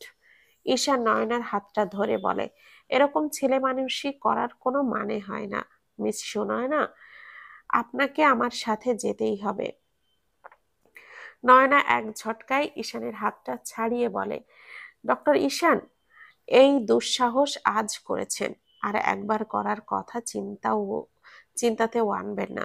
আপনি রেগে যাচ্ছেন কেন? আমরা আপনার ভালো চাই। এখানের সবাই আপনাকে নিয়ে আলোচনা করে, গসিপ ছাড়াই নানান রকম। এইসবের সাইড এফেক্ট চাচার উপরে এসে পড়বে। বিচার সভা বসবে। আজকের পর থেকে আপনার সাথে আমার আর কোনো কথা হবে না। বিচার সভা বসলে সেটা আমি বুঝে নেব। বলেই দ্রুত চলে গেল নিজের ঘরে। গিয়ে দরজাটা বন্ধ করে দিল। ঈশান তাকিয়ে রইল নয়নার চলে যাওয়ার পথে। ঈশান মোবাইলটা বের করে একজনকে কল করলো। ওপাশ থেকে একজন বলল, স্যার, শুধু নাম বললে হবে না, এক নামের অনেক মানুষ আছে। প্লিজ বাবার নামটা বললে আমাদের জন্য সুবিধা হতো। ঈশান কল কেটে বলে, ধুর, কেন ঝামেলা করতে গেলাম। আমার উচিত ছিল আরো কিছুদিন ওর সাথে মিশে কথা বের করা। কেন যেতে চায় না পরিবারের কাছে? কি এমন অতীত আছে ওনার? মিসেস মাহমুদ, আপনি মিস্টার মাহমুদের বক্ষপিঞ্জরে বন্দি থাক পাখি। ঝগড়া হবে, রাগারাগি হবে, অভিমান হবে, কিন্তু রাগ করে ছেড়ে আসার কোনো নিয়ম এই কারাগারে নেই। আপনি আমার, শুধুই আমার, শুধু পৃথিবীতে আমার একমাত্র ব্যক্তিগত নিজের মানুষ। এসব ফিল্মি ডায়লগে সায়না গলে না। নিজের পায়ে হেঁটে আসবেন, নাকি আপনার পুরো পরিবারের সামনে থেকে কোলে তুলে নিয়ে চুমু খেতে খেতে নিয়ে আসবো? আপনার যা খুশি করুন, আমি যাব না। তুমি চাইছো সত্যি সত্যি আমি নির্লজ্জ হই শ্বশুর শাশুড়ির সামনে? সেটা আপনার ইচ্ছা, তবুও আমি যাব না। কি করতে হবে মহারানী? এই 5 দিনে কোথায় ছিলেন, কেন ছিলেন, এইসব কিছু বলতে হবে। একদম সব, এক বিন্দু পরিমাণও মিথ্যা না। আচ্ছা, সব বলবো। ভেতরে আসতে দাও। আগে কানে ধরে 5 বার উঠবস করুন, সাথে বলবেন, সরি বউ, আর কখনো তোমার কাছে কিছু লুকাবো না। বারবার বলবেন আর উঠবস করবেন। যে হুকুম মহারানী। লোকে পাগল বলুক, মাতাল বলুক, আমি আমার বউয়ের পিছু ছাড়বো না। নয়না চুপচাপ বসে আছে, বুঝতে পারছে না তার কি করা উচিত। এভাবে তো থাকাও যাবে না। তালা মোয়ানা নিজের ঘরে দৌড়ে এলেন, নয়নাকে বলেন, আমার সাথে এখনই চলো, তোমাকে পালাতে হবে। নয়না অবাক হয়ে বলল, কিন্তু কেন? এখন কোনো কেন না, যদি, কিন্তু সময় নেই। আগে চলো, নিরাপদ স্থানে পৌঁছে তারপর বলবো। পাহাড়ের দুর্গম উঁচু নিচু পথ পেরিয়ে রাতের অন্ধকারে জঙ্গলের ভেতর গাছের ওপরে একটি বাঁশের ঘরে এসে পৌঁছালো দুজনে। রাত তখন আনুমানিক কটা বাজে বোঝা মুশকিল। জঙ্গল থেকে ভেসে আসছে পশু পাখি ও হিংস্র প্রাণীর আওয়াজ। ভয়ে কেঁপে উঠছে নয়না। গা ছমছমে পরিবেশ। জীবন তাকে কোথায় এনে দাঁড় করিয়েছে। বাবার রাজকন্যা ছিল সে, জন্মের পর থেকে প্রিন্সেসের মতো বড় হয়েছে, অথচ ভাগ্য আজ তাকে কোথায় নিয়ে এসেছে। জীবন বড়ই বৈচিত্র্যময়, কখন কি ঘটে তা বোঝা মুশকিল। মানুষের জীবন যেন নাটকের চেয়েও নাটকীয়। নয়না প্রথমবারের মতো থালা মুয়ানাকে ভয় পাচ্ছে। এই জঙ্গলে চিৎকার করে মরে গেলেও কেউ সাহায্য করতে এগিয়ে আসবে না। আতঙ্কিত চেহারায় জিজ্ঞাসু দৃষ্টিতে তাকিয়ে আছে থালা মুয়ানার দিকে। থালা মুয়ানা বলেন, আমাদের সম্প্রদায়ে বিয়ে ছাড়া ছেলে মেয়ে একে অপরকে স্পর্শ করতে পারে না। লুসাই সম্প্রদায়ে এটা ঘোরতর অপরাধ। তোমাদের দুজনের ওপর কয়েকদিন ধরে সম্প্রদায়ের কিছু মানুষ নজর রাখছিল। কাল সন্ধ্যার আগে তোমরা কি করেছিলে? মাচায় বসে নয়না বলল, কথা বলছিলাম। কথা বলার এক পর্যায়ে ডাক্তার ঈশান আমার হাতটা ধরে ফেলেছিল, ব্যাস এতটুকুই। থালা মুয়ানা বলেন, আমি তোমাকে এখানে আর নিরাপত্তা দিতে পারবো না। ওরা তোমাকে পেলে কি শাস্তি দেবে জানা নেই। ওদের শাস্তি কঠোর। তুমি ডাক্তার সাহেবের সাথে চলে যাও শহরে। আমি তোমার বাবার মতো। আমি বলছি, ডাক্তার সাহেবকে বিশ্বাস করতে পারো। তিনি কখনো তোমার ক্ষতি করবে না, ক্ষতি হতেও দেবে না। জানি না কি হয়েছে তোমার সাথে, কেনই বা তোমার এইটুকু জীবনে এত বিপদ। ঈশ্বরের কাছে প্রার্থনা করি তিনি তোমার জীবন সহজ করুন। নয়না বলল, আমি কি আত্মহত্যা করতে পারি না? কিছু কিছু সময় বেঁচে থাকা কঠিন মরে যাওয়ার চেয়ে। তালামুয়ানা বলেন, তুমি ভুলের মধ্যেও বাস করছো। জীবন হচ্ছে ঈশ্বরের সবচেয়ে বড় দান। এই পৃথিবীতে সবচেয়ে সুন্দর সৃষ্টি মানুষ। ধরো তুমি মরে গেলে, তাতে কার কি এসে গেল? তোমার মা ছাড়া কেউ তোমার কথা মনে রাখবে না। সময়ের চক্রে যতদিন বেঁচে আছো সেটাই সবচেয়ে বড় সুন্দর ও উপভোগ্য। এই যে এই রাতে এই পাহাড়ের চূড়ায় জঙ্গলের মধ্যে বাঁশের ঝুপড়িতে বসে আছো, এটাও ঈশ্বরের নিয়ামত। তিনি যখন তোমাকে বাঁচার সুযোগ দিচ্ছেন, তুমি কে সেই জীবন শেষ করে দেওয়ার? বরং যারা তোমার সাথে অন্যায় করেছে, যারা তোমাকে মেরে ফেলতে চেয়েছে, বেঁচে থেকে তাদের দেখিয়ে দাও ঈশ্বরের মর্জির ওপরে আর কারোর মর্জি চলে না। নয়না বলল, আমি কি বাসায় গিয়ে কিভাবে সবার মুখোমুখি হব? কিভাবে সবাইকে বলবো যাকে পাগলের মতো ভালোবেসেছিলাম, অন্ধের মতো বিশ্বাস করেছিলাম, সেই মানুষটা আমাকে সত্যি সত্যি সত- পা- পাগল আর অন্ধ প্রমাণ করেছে? থালা মুয়ানা বললেন, সত্য যতই কঠিন হোক, সত্যের মুখোমুখি দাঁড়াতেই হয়। সত্য থেকে পালানো যায় না। যারা পালায় তারাই জীবনকে অন্ধকারে নিমজ্জিত করে ফেলে।